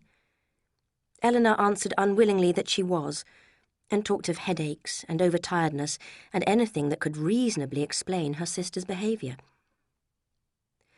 Their conversation continued on more impersonal subjects, until Mrs. Jennings entered the room with all her usual noisy cheerfulness. "Oh, Colonel," said she, "I am so glad to see you, and you see, I have brought 2 young ladies with me. Your friend Miss Marianne is here too. You will not be sorry to hear that. I don't know what you and Mr. Willoughby will do about her, between you. But, Colonel, where have you been since we saw you at Barton Park? Come, let's have no secrets among friends." He replied politely, but gave no real answer, and did not stay long. The ladies all agreed to go to bed early. The next morning Marianne looked happy again. Yesterday's disappointment seemed forgotten in the cheerful expectation of what was to happen that day. They spent the morning shopping in a fashionable part of London with Mrs. Palmer. During this time Marianne was restless and inattentive, always looking out at the street, and wildly impatient to be at home again. As soon as they returned, she ran in eagerly. "Has no letter been left for me?" she asked the servant. "No, miss," he replied. "Are you quite sure? No card, or letter, or note?" "How very strange. she said in a low, disappointed voice. Strange indeed, Eleanor thought worriedly. If Willoughby is in town, why does he not come or write? Oh, my dear mother, you must be wrong to permit an engagement between a daughter so young and a man so little known to continue in such a doubtful and mysterious manner. For the rest of the day, Marianne seemed agitated, unable to concentrate on anything. When they met at breakfast the next morning, Mrs. Jennings said, "If this sunny weather goes on much longer, Sir John will not want to leave Barton to come to London. It's a sad thing for a sportsman to lose a day's shooting." "That is true," cried Marianne, suddenly cheerful. "I had not thought of that. This fine weather will keep many sportsmen in the country, but now it is January, it cannot last. I expect we shall have frost soon, and then they will all come to town. Why, it may even freeze tonight." During the next few days, Eleanor was both amused and saddened to see Marianne's newfound interest in the weather. "The wind has changed, has it not, Eleanor? I feel sure it is colder than this morning. I think we shall have a frost tonight." Mrs. Jennings was always very kind to her two young guests. Her domestic arrangements were generous, and her friends were pleasant, if a little dull. Colonel Brandon visited them almost every day. He came to look at Marianne and talk to Eleanor, who saw with concern his continued affection for her sister. About a week after their arrival, they discovered Willoughby's card on the table when they returned from their morning's drive. "Good heavens!" cried Marianne. "He has been here while we were out." From this moment her mind was never quiet. The expectation of seeing him every hour of the day made her unfit for anything. She insisted on being left at home the next morning when the others went out. When a note was delivered the next day, she stepped quickly forward to take it. "For me!" she cried. But it was for Mrs. Jennings, and she was again disappointed. "You are expecting a letter, then?" said Eleanor, unable to keep silent any longer. "Yes! A little... not much." There was a short pause. "You have no confidence in me, Marianne?" "Eleanor, how can you say that? You have confidence in no one." "Me?" replied Eleanor in some confusion. "Indeed, Marianne, I have nothing to tell." "Nor I," answered Marianne firmly. "So our situations are alike. Neither of us has anything to tell, you because you communicate nothing, and I because I hide nothing." And Eleanor, aware that she had promised not to tell Lucy Steele's secret, felt she could not demand greater openness from Marianne than she was herself ready to offer. The next evening was spent at a dance at Lady Middleton's London home. Once Marianne realised Willoughby was not present, she took no interest in any of the guests, and complained that she found dancing too tiring. But worse was yet to come. On their return, Mrs. Jennings told them that Willoughby had been invited, and expressed her surprise that he had not appeared. Marianne looked extremely hurt, and Eleanor decided to write to their mother, asking her to find out the truth from Marianne. Eleanor had only just finished her letter the next morning when Colonel Brandon arrived. Marianne, who hated visitors of any kind except one, left the room before he entered it, and Eleanor found herself alone with him. He sat for a time without saying a word, and then asked her, in an agitated manner, whether he should congratulate her on gaining a brother-in-law. Eleanor was not prepared for such a question, and asked him what he meant. He tried to smile as he continued, "Your sister's engagement to Mr. Willoughby is very generally known." "Her own family do not know it," Eleanor answered. Surprised, he said, "I am so sorry. I fear you may think me impolite. I had not supposed any secrecy was intended, as they openly correspond. Just now, when the servant let me in, I saw an envelope in his hand with Mr. Willoughby's address on it in your sister's writing. I came to inquire, but I am afraid I know the answer. Is it impossible for me to... But I would have no chance of succeeding. Tell me, I beg you, that it is all arranged. Then I shall have no choice but to hide my feelings." I am not astonished to hear of their correspondence," replied Eleanor, choosing her words carefully, "and I am well aware of the affection they have for each other, although they have not yet informed us of the details of their engagement." He listened silently. "I wish your sister all imaginable happiness, and I hope that Willoughby will try to deserve her," he said in a voice full of feeling, and then rose to leave. In the next few days, Willoughby neither came nor wrote. Marianne was losing hope, becoming depressed, and careless of her appearance. She took no pleasure in dressing for a party she and Eleanor were to attend with Lady Middleton. When they arrived in the hot, crowded room, she sank into a chair, not even looking at the other guests. Eleanor, however, saw Willoughby standing nearby, in conversation with a very elegant young lady. She turned to Marianne, who noticed him at that moment. Her whole face shone with sudden delight, and she would have run to him at once if her sister had not caught hold of her. "Good heavens!" Marianne cried. "He is there! Oh, why does he not look at me? Why cannot I speak to him?" "I beg you, be calm," said Eleanor. "Try to hide your feelings." But this was impossible for Marianne. She sat there, her anxiety and impatience written clearly on her face. At last, Willoughby turned round and looked at them both. Marianne jumped up and held out her hand affectionately to him. He came closer and spoke to Eleanor rather than her sister, asking in a hurried manner after Mrs. Dashwood. Marianne blushed deeply and cried, "What is the meaning of this, Willoughby? Will you not shake hands with me?" He could not avoid it then, but he held her hand only for a moment. "I did myself the honour of calling on you last week, when you were unfortunately not at home." "But have you not received my letters?" cried Marianne in the wildest anxiety. "There must be some terrible mistake. Tell me, Willoughby, I beg you, what is the matter?" He looked ashamed, but on catching the eye of the young lady with whom he had been talking, his expression seemed to harden.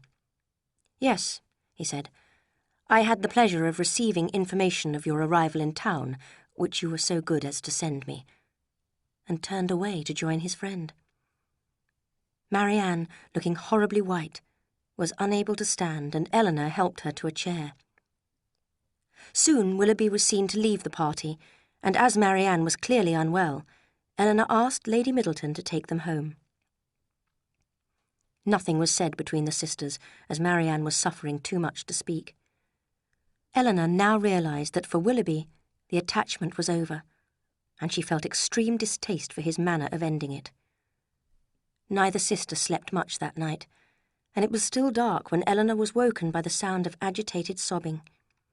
She saw Marianne, only half-dressed, writing as fast as a constant flow of tears would permit her. "Marianne, may I ask—" said Eleanor gently. "No, Eleanor. Ask nothing. You will soon know all." This was said with a sort of desperate calmness, which lasted only as long as she spoke. It seemed probable that she was writing for the last time to Willoughby. The letter was given to a servant, to be delivered by hand, and the sisters went down to breakfast. Soon afterwards a letter arrived from Marianne, who went deathly pale and instantly ran out of the room. Mrs. Jennings laughed comfortably. "Is that a love letter from Willoughby? Well, well, I never saw a young woman so passionately in love in my life. I hope he won't keep her waiting much longer." Eager to know what Willoughby had written, Eleanor hurried to their room. Marianne was lying on her bed, sobbing violently. Eleanor took her sister's hand, kissed her affectionately several times, and burst into tears herself. Marianne, although unable to speak, seemed to feel her sister's loving sympathy, and silently gave her Willoughby's letter to read. "My dear Madam, I have just had the honour of receiving your letter, for which I thank you. I am concerned to find there was anything in my behaviour last night that you did not approve of, and I beg your forgiveness. I shall always remember my former visits to your family with the most grateful pleasure. but I hope I have never given anyone reason to think that I felt more for you than I ever expressed.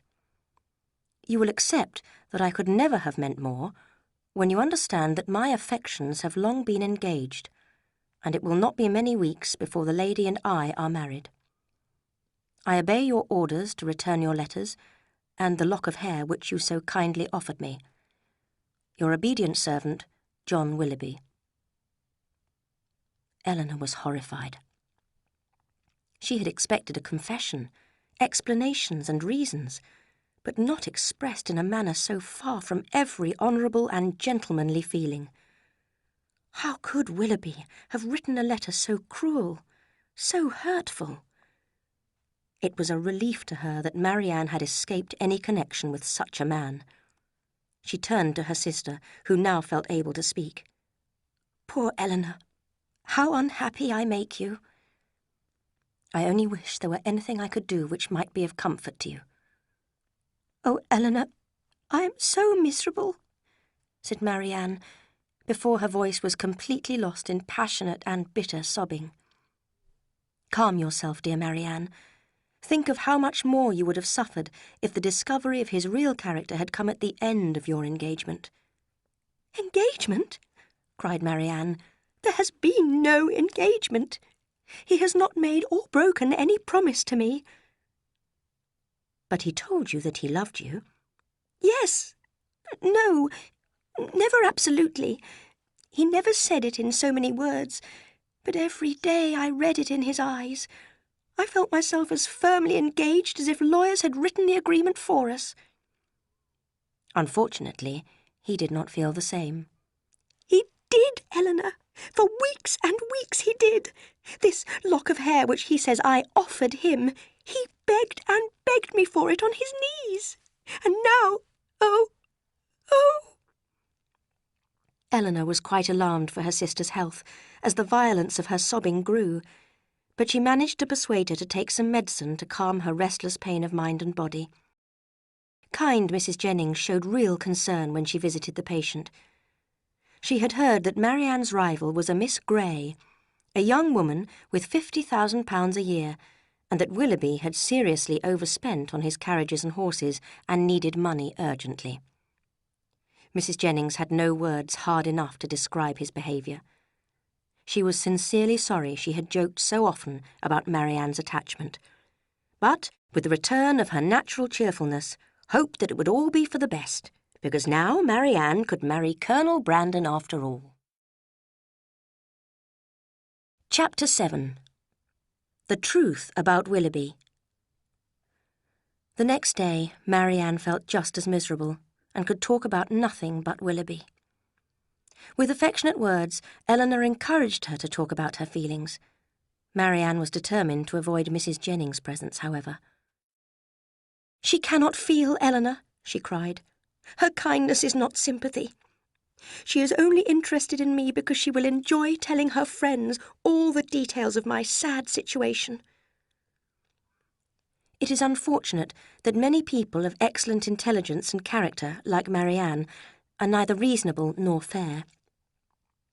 Then something happened after breakfast, which sank Mrs. Jennings still lower in Marianne's opinion. The sisters were in their room when Mrs. Jennings hurried in, holding out a letter in her hand and with a cheerful smile on her face. "Now, my dear," she cried, "I bring you something that I am sure will do you good." At once, Marianne imagined a letter from Willoughby, full of affection and believable explanations, instantly followed by Willoughby himself, who would throw himself passionately at her feet. The work of one moment was destroyed by the next. In front of her eyes was her mother's writing, never unwelcome till then, and in the bitterness of her disappointment she felt she had reached the depths of her suffering. She could not speak, and the tears poured down her face. Mrs. Jennings was not at all aware of what she had done, and with many kind words of sympathy, soon left the Miss Dashwoods to read the letter together. It brought them no comfort, as it expressed Mrs. Dashwood's complete confidence in and affection for Willoughby. Marianne's tears flowed even faster when she thought how shocked and saddened her dear mother would be to hear the news. She was now very eager to return home to Devonshire.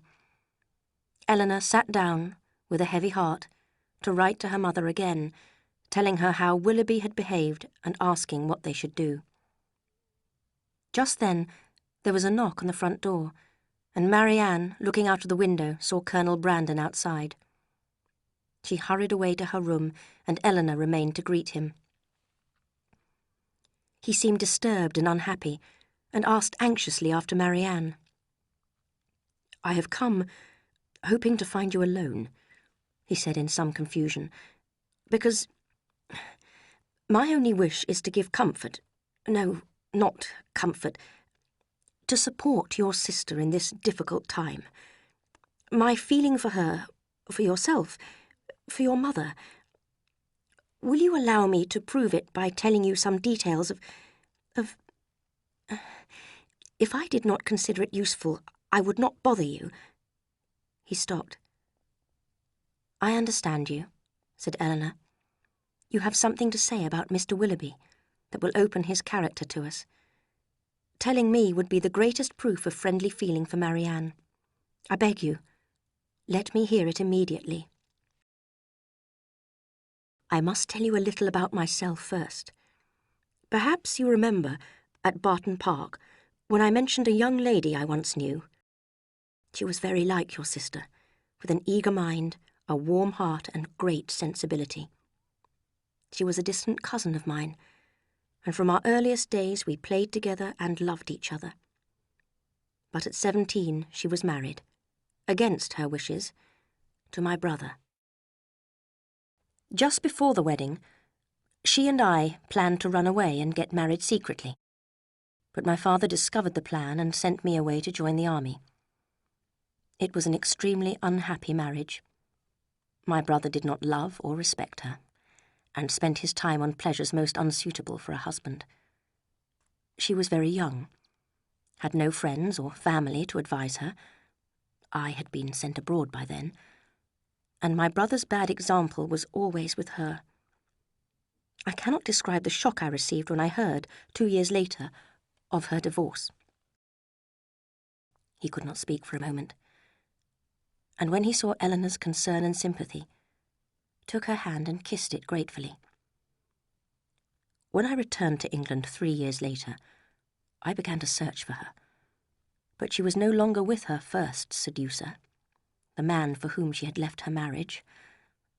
There was every reason to fear she had left him only to sink deeper into a life of dishonour. After 6 months, however, I did find her, in a debtor's prison. She was so changed, so thin, so ill. She had only a short while to live, so I made sure she was properly looked after, and I was with her in her last moments." He stopped for a moment to control himself, then went on. "With a firmer mind and a happier marriage, she could have been everything you will live to see in your sister. She left to my care her little girl Eliza, the child of her first seducer. I sent Eliza to school, and then put her in the care of a very respectable woman living in the country. She is now 17. Imagine my horror when she suddenly disappeared a year ago. For 8 long months I searched and found nothing. You can imagine what I thought and feared, and how I suffered." "Good heavens!" cried Eleanor.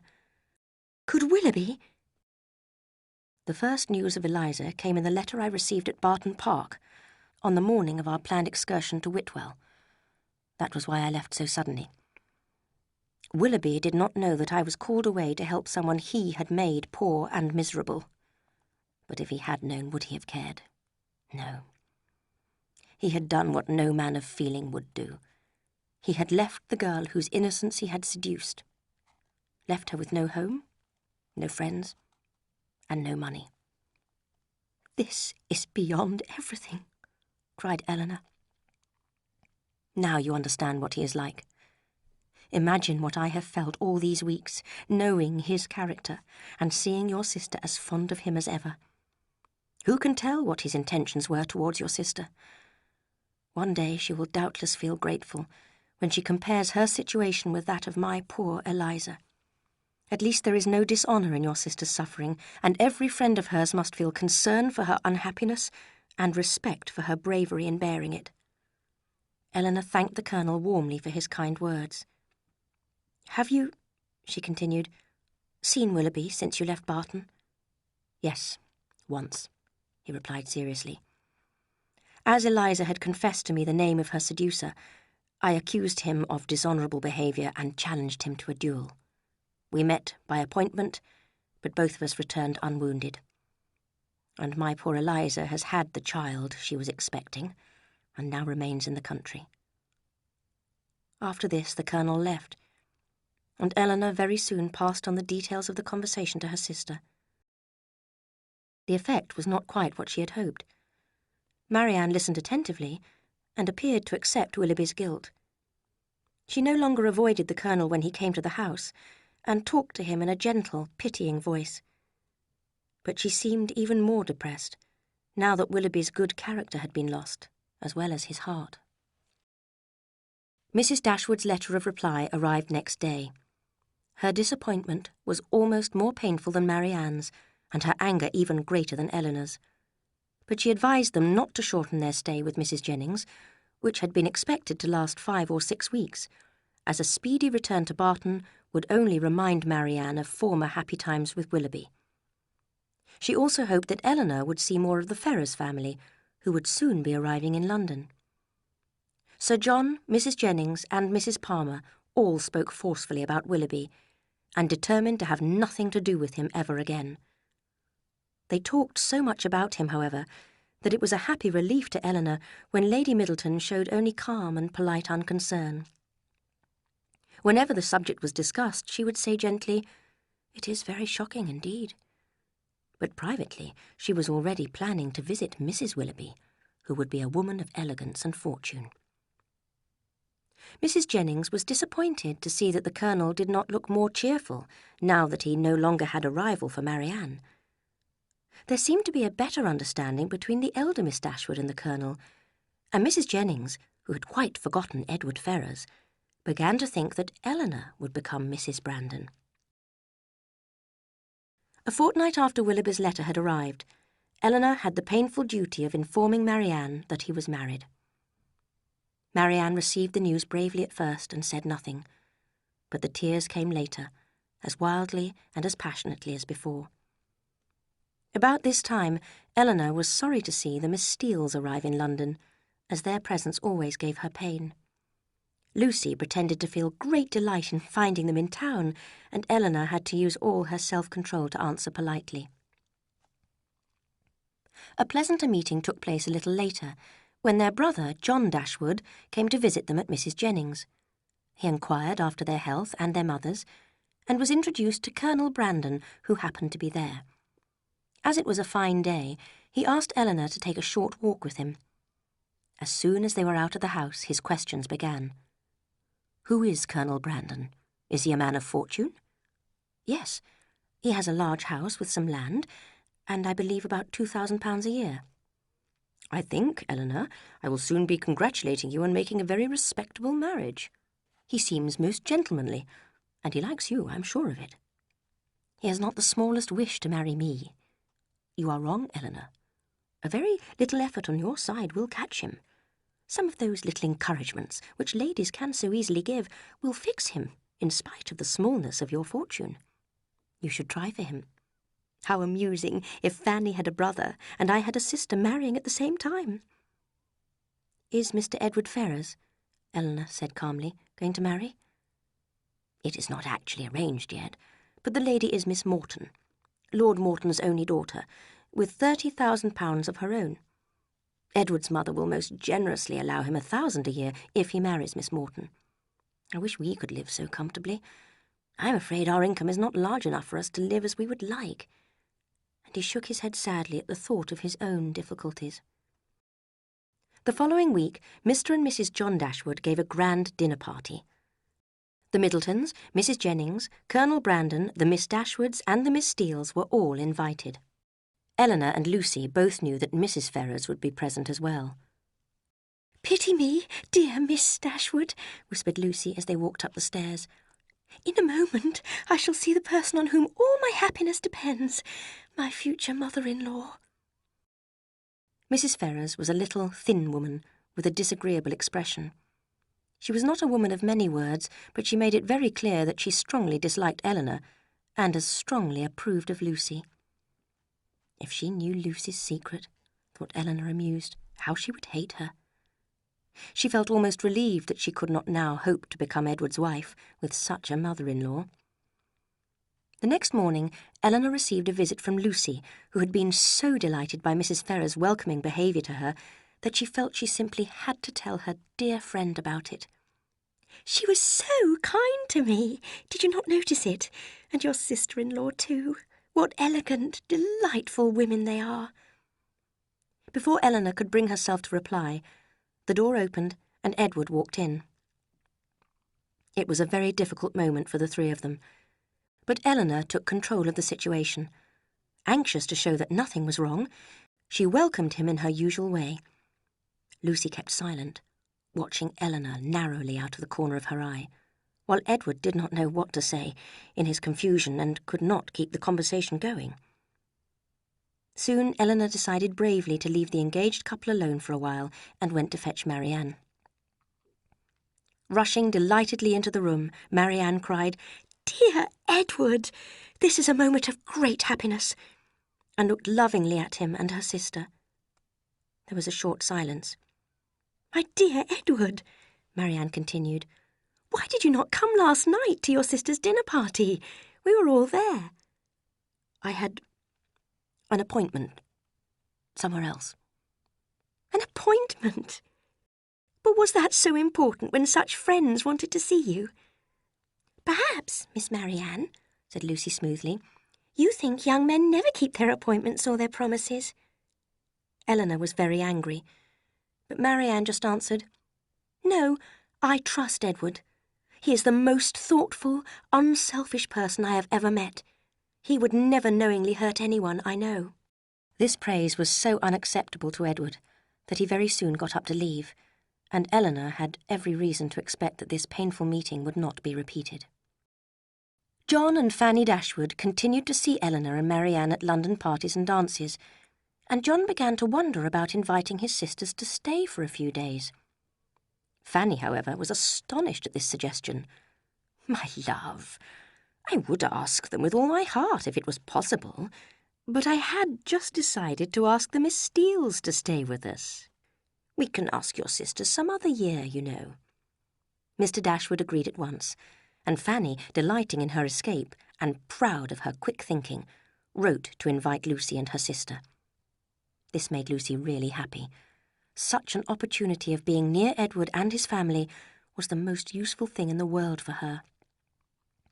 And when the invitation was shown to Eleanor, she began for the first time to share Lucy's expectations and prepared herself to hear officially of the engagement. Chapter 8. Edward's Engagement. Mrs. Jennings was very busy at this time, as her daughter Charlotte had just had a baby and was clearly in need of a fond mother's advice.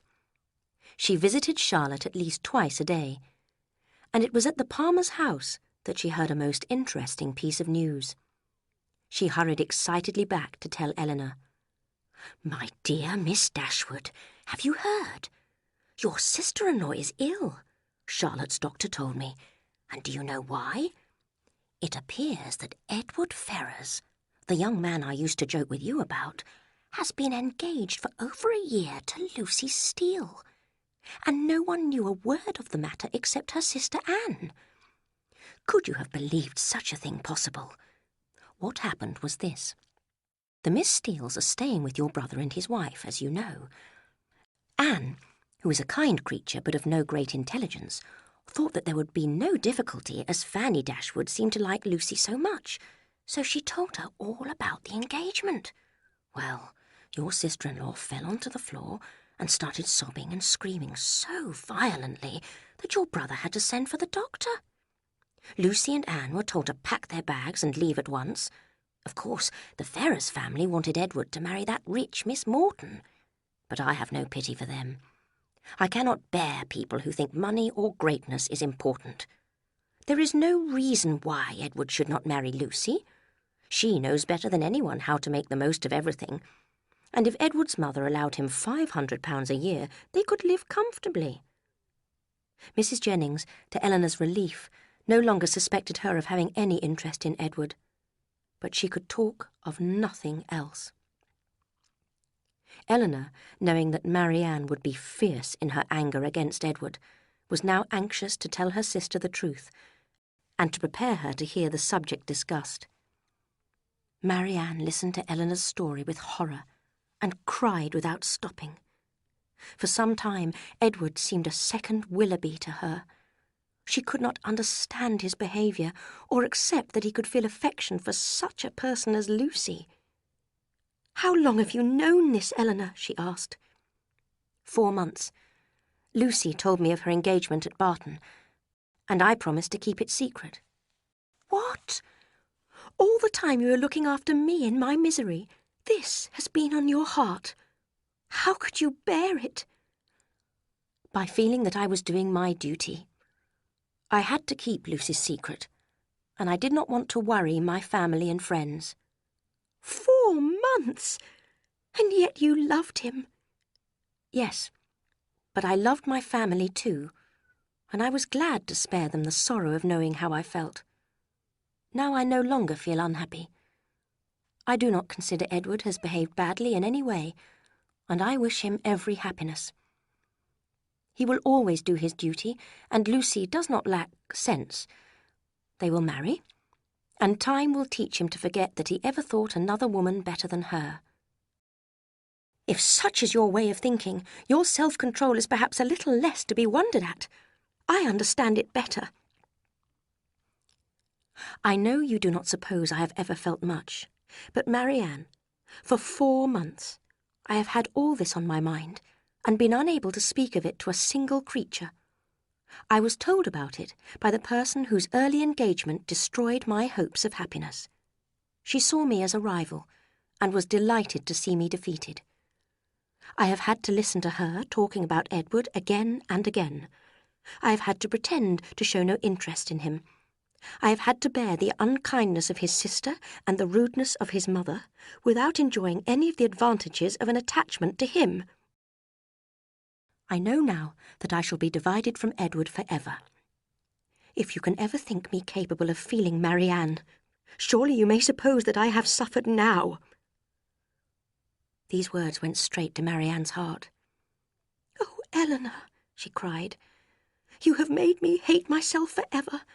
How unkind I have been to you, you who have been my only comfort." And the 2 sisters fell sobbing into each other's arms. Marianne was so sorry she had misjudged her sister that she promised to do anything Eleanor wanted: to discuss the engagement in public without bitterness, to meet Lucy without showing any dislike, and even to talk to Edward himself, if chance brought them together, with her usual friendliness. The next morning brought a test of her self-control, when John Dashwood came to visit Mrs. Jennings and his sisters.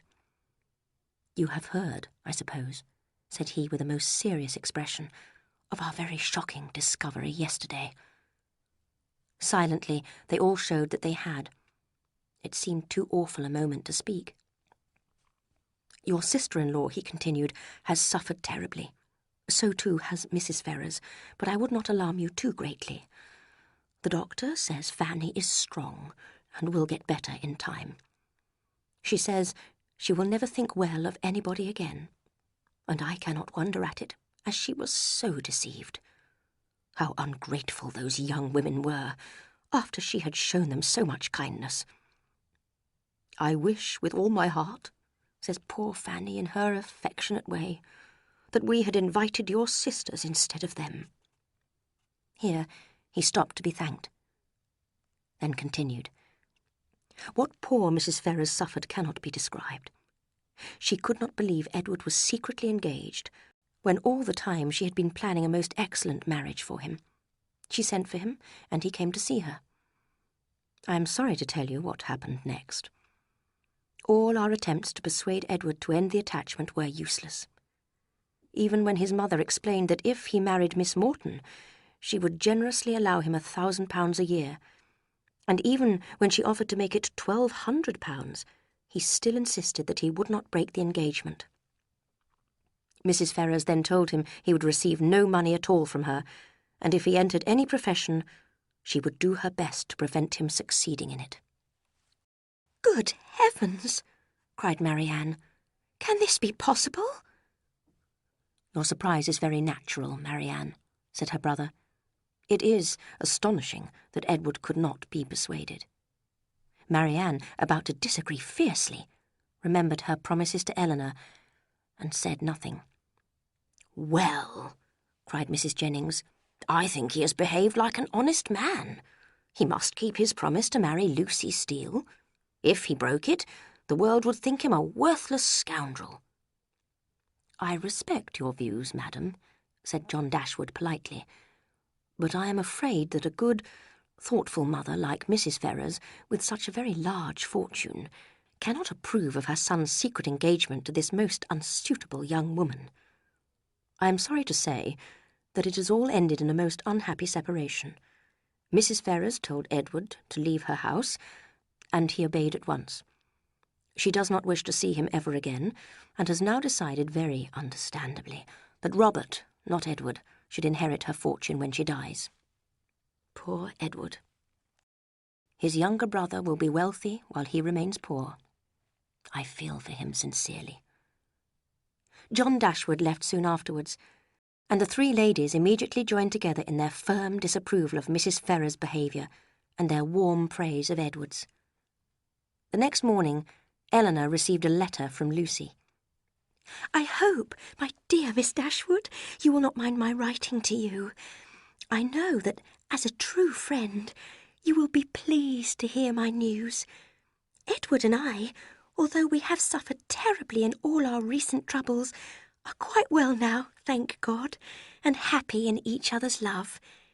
We are very grateful to our friends, yourself not the least among them, for helping us through our many difficulties. I shall always remember your great kindness, and so will Edward. I am sure you will be glad to hear that I spent 2 happy hours with him yesterday. I offered him his freedom, and was ready to consider our engagement at an end, if that was what he wanted. But he would not hear of it, and said he did not care about his mother's anger, as long as he had my affections. Life will not be easy for us, it is true, but we must wait and hope for the best. He will enter the church soon, and if you ever have the opportunity to recommend him to anybody who can give him a living, I am sure you will not forget us. And dear Mrs. Jennings, too. I hope she will say a good word for us to any friend who may be able to help us. I beg you to remember me to her most gratefully and respectfully, and to Sir John and Lady Middleton, and the dear children, and give my love to Miss Marianne. Yours truly, Lucy Steele." Eleanor felt sure that Lucy wanted the letter to be seen by Mrs. Jennings, and showed it to her immediately. Mrs. Jennings was full of praise for Lucy's warm heart. "How prettily she writes," she said. "She calls me dear Mrs. Jennings, you see. I wish I could get him a living with all my heart." The Miss Dashwoods had now been in London for more than 2 months, and Marianne was becoming more and more impatient to go home. She missed the air, the freedom, the quiet of the country. Eleanor, although almost as anxious to leave as her sister, was aware of the difficulties of a long journey. This problem appeared to be solved when the Palmers invited Mrs. Jennings and the Miss Dashwoods to their home in Somerset, only a day's journey away from Barton. They planned to travel there at the end of March. The invitation was gladly accepted. Eleanor and Marianne would stay a week with the Palmers, and then continue their journey to Barton. Soon after this arrangement had been made, Colonel Brandon called at Mrs. Jennings' house and was told the news. "My dear Colonel, I do not know what you and I will do without the Miss Dashwoods," said Mrs. Jennings. "How lonely and dull we shall be." She hoped these words, and the sad picture they painted, would persuade him to make the offer of marriage which might prevent any loneliness or dullness in the future, and with delight she saw that her plan had succeeded. When Eleanor moved to a quiet corner of the room, Colonel Brandon joined her there and talked very seriously to her for several minutes. Although Mrs. Jennings was too honourable to listen, she could not help seeing that Eleanor was blushing and looking agitated. Some of the Colonel's words reached Mrs. Jennings' ears and astonished her greatly. "I do apologise for the smallness of the house." What could he mean? She knew very well that there were 15 bedrooms and 5 sitting rooms in his house at Delaford. "I am afraid it cannot happen soon." What an unlover-like thing to say! There could be no reason at all to delay their marriage. In fact, the Colonel was talking on a quite different subject. He had heard of Edward's difficulties, and knowing him to be a friend of Eleanor's, wished to help the young man. A living at Delaford had just become vacant, and the Colonel was asking Eleanor to offer it to Edward. At least it would be a start for Mr. Ferrars. The vicar's duties there are light, and there is a cottage that goes with the post, although I do apologise for the smallness of the house. The income is only £200 a year, so I am afraid his marriage cannot happen very soon. Eleanor expressed her grateful thanks for the Colonel's generous offer and promised to tell Edward the good news. When Colonel Brandon had left, Mrs. Jennings spoke to Eleanor with a knowing smile. "Well, Miss Dashwood, I couldn't help overhearing the Colonel's words, and I can tell you I was never better pleased in my life." "Yes," said Eleanor, "it is a matter of great happiness to me, but I was so surprised when he spoke to me about it." "My dear, I am not in the least astonished by it. I wish you every happiness, and if I want to see a happy couple, I know where to look for them in the future." "At Delaford, I suppose," said Eleanor with a smile. "That's right, my dear, and I can tell you you won't find the house small. Now I must go out, but we'll continue our conversation later. I'm sure you want to tell your sister about it." "Certainly, madam, but I shall not mention it to anyone else at present." "Oh," said Mrs. Jennings, disappointed. "Then you would prefer me not to tell Charlotte, or Sir John, or Lucy?" "Yes, madam, if you don't mind. I must speak to Mr. Ferrars first to arrange matters with him." This was at first extremely puzzling for Mrs. Jennings, but after a moment's thought she had a happy idea. Edward must be the vicar they had chosen to carry out the wedding ceremony. She hurried excitedly off on her morning visits, aware of the important secret that she was not allowed to tell. By chance, as she left the house, she met Edward at the door. He had called only to leave a note, but Mrs. Jennings insisted on his going in to see Miss Dashwood, who had particular news to give him. Eleanor had begun to write a letter to Edward when she looked up to find him standing in front of her. Her astonishment and confusion were very great. Edward, too, was confused, and for a few moments neither knew what to say to the other. At last, however, the Colonel's offer was made, and Edward, although astonished at this kindness from a stranger, was deeply grateful for the opportunity. He soon realised that he owed more than he could express to Eleanor, and also began to suspect that the Colonel might have a particular reason for wishing to help any friend of hers. There was sadness in his eyes as he rose to say good-bye. "When I see him again," said Eleanor to herself as the door shut behind him, "I shall see him, the husband of Lucy." When Mrs. Jennings returned, she was eager to find out more. "Well, my dear, and how soon will the young man be ready?" "In 2 or 3 months, I imagine," replied Eleanor. 2 or 3 months? My dear, how calmly you talk. Can the Colonel wait so long? I know you wish to do a kindness to Mr. Ferrars, but could you not find someone who is already a vicar?" "My dear madam, what can you be thinking of? The Colonel's only intention is to be of use to Mr. Ferrars." "Good heavens, my dear!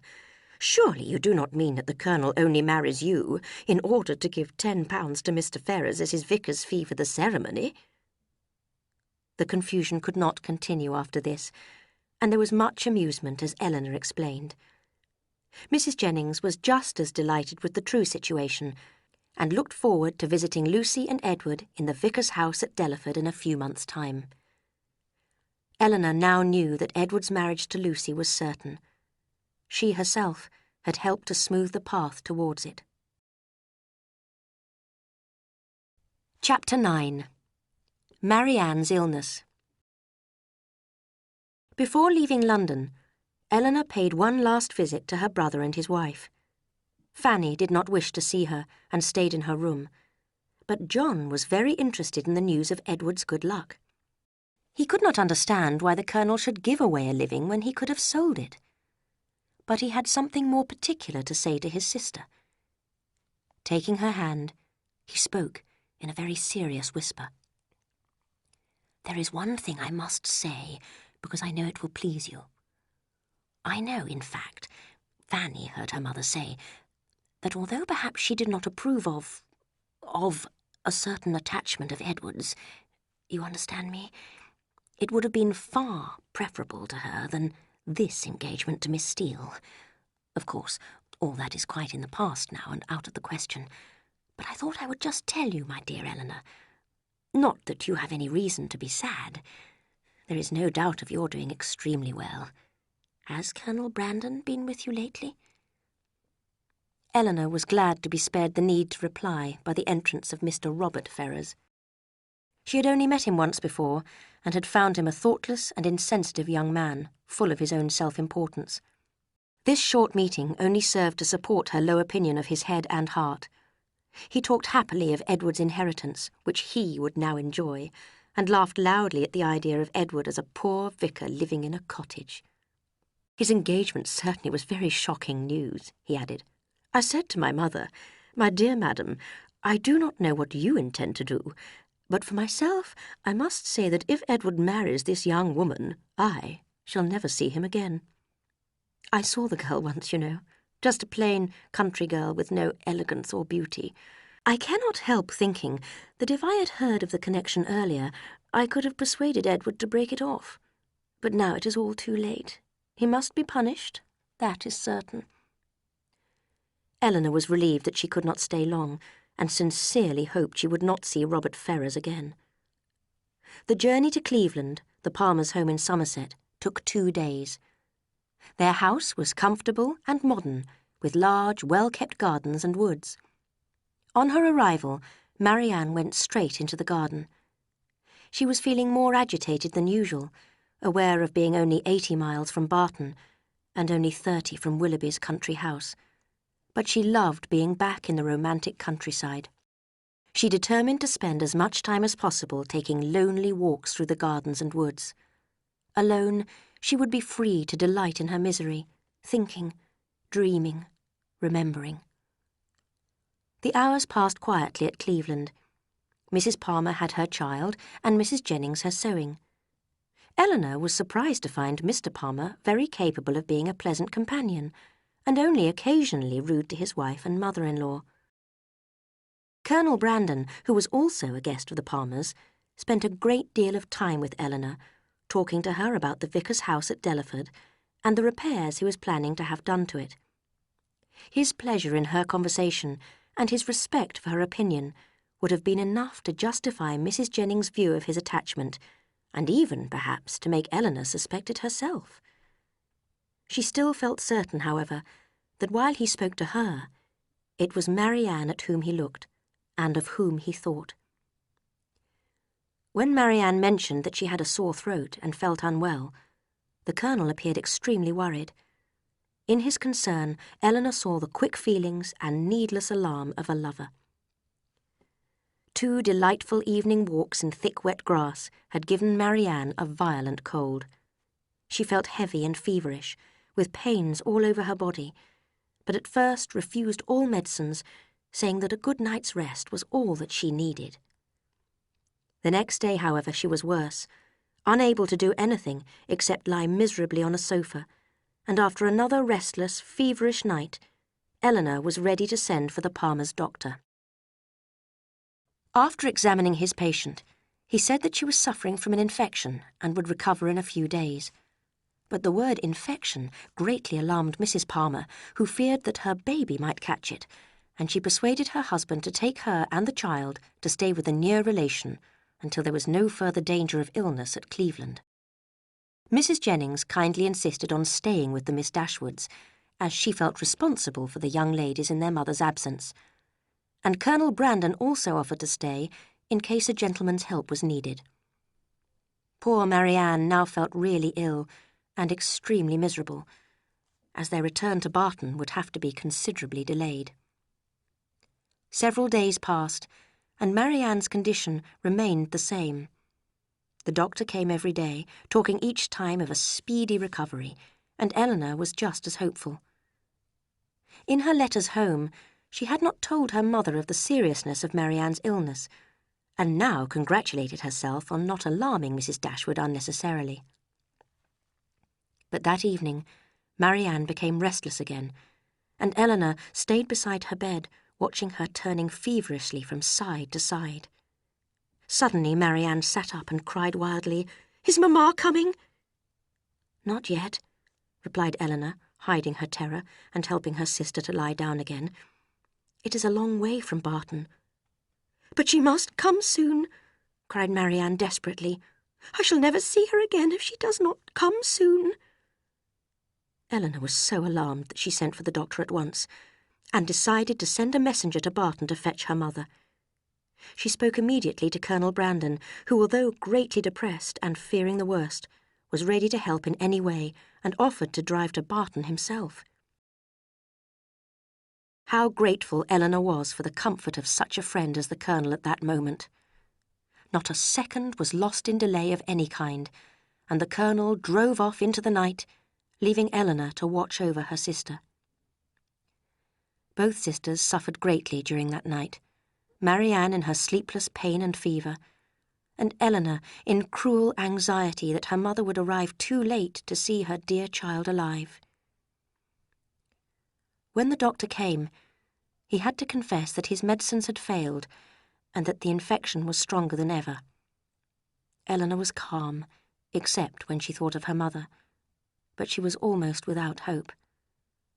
She stayed by her sister's bed all morning, her thoughts confused and sorrowful. But at midday she began to see signs of the fever going down. Cautiously she told herself not to hope, but soon it seemed almost certain. And on the doctor's next visit, he was able to congratulate her on Marianne's slow but sure recovery. Mrs. Jennings showed her delight by talking and laughing without stopping, but Eleanor's feelings were of a different kind. Her relief and happiness were strong, but silent. That evening, Marianne fell into a quiet, comfortable sleep, and Eleanor knew that at last she was out of danger. Her thoughts now began to turn to her mother's arrival, which was expected at any moment. Mrs. Jennings persuaded her to leave Marianne's bedside for a few minutes to drink some tea, but Eleanor soon returned to sit by her sleeping sister and wait for the travellers from Barton.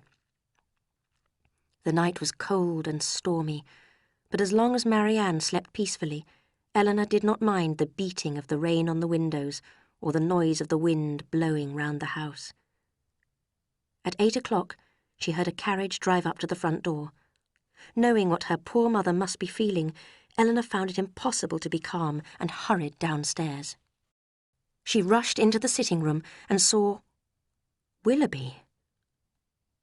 With a look of horror, she stepped backwards and was about to leave the room, when he said rapidly, "Miss Dashwood, I beg you to stay. I have something I must tell you." Eleanor was astonished. "To tell me?" "Well, sir, if you must. But be quick, I have no time to spare." "Tell me first, is your sister really out of danger?" "We hope she is," replied Eleanor coldly. "Thank God! I heard she was ill, and I have driven all day to get here. I have come to offer some kind of explanation, to show you that I have not always been a scoundrel. and to receive something like forgiveness from your sister. Marianne has already forgiven you. Has she? He cried eagerly. But listen, I must explain. When I first met your family, I had no other intention than to pass the time pleasantly while in Devonshire. My income was never large, and my debts are always very great, so I was planning to attach myself to a woman of fortune. But I soon found myself sincerely fond of your sister, and the happiest hours of my life were spent with her. I allowed myself, most wrongly, to put off asking her to marry me. At last I determined to speak of marriage, but unfortunately my relation, Mrs. Smith, had just discovered a connection. He reddened and looked away. But you have probably heard the whole story from Colonel Brandon. I have, replied Eleanor, also blushing, and I cannot see how you will explain away your part in that terrible business. No, I know I was at fault, cried Willoughby, but I must ask you to believe that I had no idea Eliza was in such need. I suffered too because Mrs. Smith was extremely angry at my behaviour and refused to allow me any more money or see me again. I knew that if I married Marianne I would be poor, and I couldn't bear the thought of that. So I came to Barton Cottage to say goodbye to her.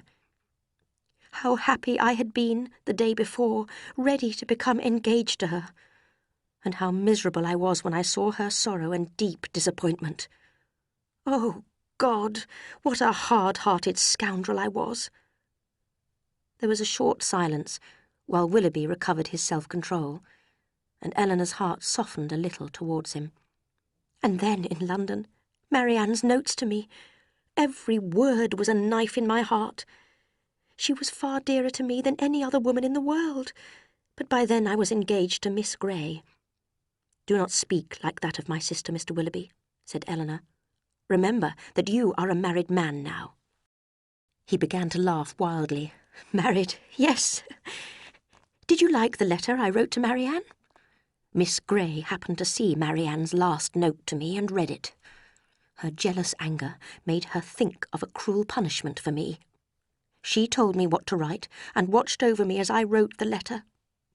They were all her own gentle words, her own sweet thoughts. I could not risk losing her. I needed her money to pay my debts. You ought not to speak of Mrs. Willoughby in this way. You have made your choice, and should respect your wife. She does not deserve your pity. I have no chance of domestic happiness with her. But do you think me less guilty than before? Will you tell your sister, when she has recovered, what I have told you? If ever, one day, by some happy chance, I were free again— Eleanor stopped him with a frown. Well, I shall leave now. I shall live in terror of one event— your sister's marriage. She can never be more lost to you than she is now. But someone else will have her, and if that someone were he whom of all men I could least bear— But I must go. Goodbye. And he almost ran out of the room. Eleanor's heart was full as she returned to her sleeping sister. The past, the present, the future, Willoughby's visit and the pity she felt for him, Marianne's health and her mother's expected arrival, made her so agitated that she did not notice her hunger or tiredness. Only half an hour later, a second carriage arrived at the house. Eleanor hurried to the door, just in time to receive and support her mother as she entered, half dead with fear. In a moment, Eleanor was able to give the good news, and Mrs. Dashwood's tears silently expressed her relief. Colonel Brandon shared her feelings in an even greater silence. In 2 minutes, Mrs. Dashwood was with her suffering child, made dearer than ever by absence, unhappiness, and danger. Marianne's recovery continued every day, and Mrs. Dashwood soon found an opportunity to tell Eleanor another piece of news. On the long drive from Barton to Cleveland, Colonel Brandon had been unable to hide his feelings, and had told Mrs. Dashwood that he had long wanted to marry Marianne. Mrs. Dashwood was now as certain of the Colonel's excellent character as she had once been of Willoughby's, and hoped that Marianne would, in time, come to accept Colonel Brandon's offer of marriage. Chapter 10. Return to Barton. Marianne recovered so well that within a week she was able to travel home, with her mother and Eleanor in Colonel Brandon's carriage. Eleanor was pleased to see that Marianne showed a new firmness of mind and calmness of expression. Although she was clearly still upset when she thought of the past, she was now able to control her feelings and show a cheerful face to her family. She started planning a new life for herself. "When I am stronger, Eleanor, we will take long walks together every day. I shall never get up later than 6, and I shall spend every morning practicing my music or reading." Eleanor smiled, doubting whether this plan would last very long, but happy to see Marianne enthusiastic again.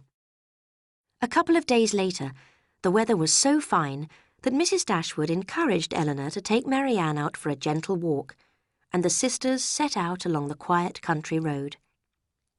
"There, exactly there," said Marianne, pointing to the hill behind the house, "is where I fell and first saw Willoughby. I am thankful to find that I can see the place with so little pain. Can we talk on that subject now, do you think, Eleanor?" She was affectionately encouraged to speak openly. "I know how badly I have behaved. My illness has given me time to think. I should never have been so incautious in my behaviour with Willoughby, and so impolite to other people. I know now that my own uncontrolled feelings caused my suffering, and even my illness was all my own fault. I have been unkind and unfair to almost everybody I know, but especially to you, dearest Eleanor. Did I follow your example? No. Did I help or comfort you when you were suffering? No. I only thought of my own sorrow and my own broken heart." Eleanor, impatient to calm her, praised her honesty. "I can never forget Willoughby," continued Marianne, "but my memories no longer make me miserable. If I only knew that he did not always intend to deceive me, that he had some good in him, I would have much greater peace of mind." Eleanor took a deep breath and passed on to her sister what Willoughby had told her. Marianne said nothing, but tears ran down her face. They were now on their way back to the cottage, and as they reached the door, she kissed Eleanor gratefully, whispered, "Tell Mamma," and went slowly upstairs. When Mrs. Dashwood heard the story, she expressed some pity for Willoughby, but for her nothing could remove the guilt of his behaviour towards Eliza and then Marianne. In the evening, when they were all together, Marianne spoke again of Willoughby. "I wish to tell you both," she told her mother and Eleanor in a trembling voice, "that what Eleanor told me this morning was a great relief to me. I could never have been happy with him after knowing all this." I know," cried her mother. "My Marianne, happy with a scoundrel like that? No." "Marianne, you consider the matter," said Eleanor, "exactly as a sensible person should. And I expect you realise that marriage to him would have involved you in many troubles and disappointments. You would always have been poor, and perhaps your influence on his heart would have lessened, as he realised his selfish demands could not be met." "Selfish? Do you think him selfish?" said Marianne. "Yes, you are right. It is true. How foolish I was." "I am more to blame than you, my child," said Mrs. Dashwood. "I should have discovered his intentions earlier." During the next few days, Marianne continued to get stronger, and life at Barton fell back into the old routines. Eleanor grew impatient for some news of Edward, but the news arrived in a rather unexpected way.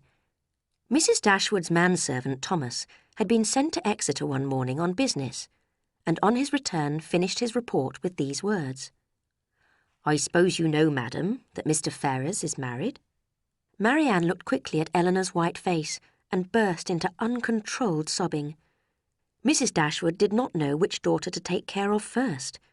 She and Margaret led Marianne to another room, and then Mrs. Dashwood hurried back to Eleanor, who, although clearly upset, had been able to start questioning Thomas. At once, Mrs. Dashwood took that trouble upon herself. "Who told you that Mr. Ferrers was married, Thomas?" "I saw him myself, madam, with his lady, Miss Steele, as her name was then. Miss Steele called to me from a carriage and asked after the young lady's health. Then she smiled and said she had changed her name since she was last in Devon." "Was Mr. Ferrers in the carriage with her?" "Yes, madam. He was sitting next to her, but I didn't see his face, and Mr. Ferrers isn't a gentleman for talking much." "Did Mrs. Ferrers look well?" "Yes, madam, very well and extremely happy." Thomas was then sent away, and Eleanor and her mother sat in thoughtful silence. Mrs. Dashwood now realised that Eleanor had hidden her feelings for Edward in order to spare her mother any unhappiness. She felt guilty that Marianne's suffering had taken up so much of her time, when her eldest daughter was probably just as much in need of her care and attention. Eleanor herself was extremely miserable. She had always had a secret hope that something might happen to prevent his marrying Lucy. But now he really was married, and she could not bear the thought of it. A few days later, a gentleman was seen riding up to their front door. At first, Eleanor thought it must be Colonel Brandon, but it was not him. In fact, it looked just like Edward. She looked again. It was Edward. She moved away from the window and sat down. "I will be calm. I must be calm." Her mother and sisters had recognised Edward too, but not a word was spoken, and they all waited in silence for their visitor to appear. He entered, looking pale, agitated, and afraid. Mrs. Dashwood greeted him kindly and wished him every happiness. He blushed and said something no one could hear. Eleanor desperately began to talk about the weather. When she had finished expressing her extreme delight in the dryness of the season, a very awful pause took place. It was ended by Mrs. Dashwood, who felt it necessary to hope that Mrs. Ferrers was well. Edward replied hurriedly that she was. Another pause. "Is Mrs. Ferrers in Plymouth?" asked Eleanor bravely. "Plymouth?" he said, surprised. "No, my mother is in London." "I meant," said Eleanor, taking up her sewing from the table, "to ask about Mrs. Edward Ferrers." He blushed, looked puzzled, hesitated, then said, "Perhaps you mean my brother. You mean Mrs. Robert Ferrers." "Mrs. Robert Ferrers?" repeated Marianne and Mrs. Dashwood in the greatest astonishment. Eleanor could not speak. "Yes," said Edward hurriedly. "You may not have heard that my brother is now married to Miss Lucy Steele." Eleanor could sit there no longer. She ran out of the room, and as soon as the door was closed, burst into tears of happiness. Until then, Edward had avoided looking at her. Now he watched her hurry away and seemed to fall into a dream. At last, without saying a word, he got up, left the room, and walked out of the house. Great was the astonishment he left behind him. One thing, however, was certain. Edward was now free, and it was not hard to guess how he would use this freedom. Walking about in the fresh air made him feel brave enough to return, and when they all sat down to tea at 4 o'clock, Edward had won his lady, gained her mother's permission, and was the happiest man alive. His heart was now open to Eleanor, with his weaknesses and mistakes confessed, and his boyish attachment to Lucy discussed with all the wise experience of a man of 24.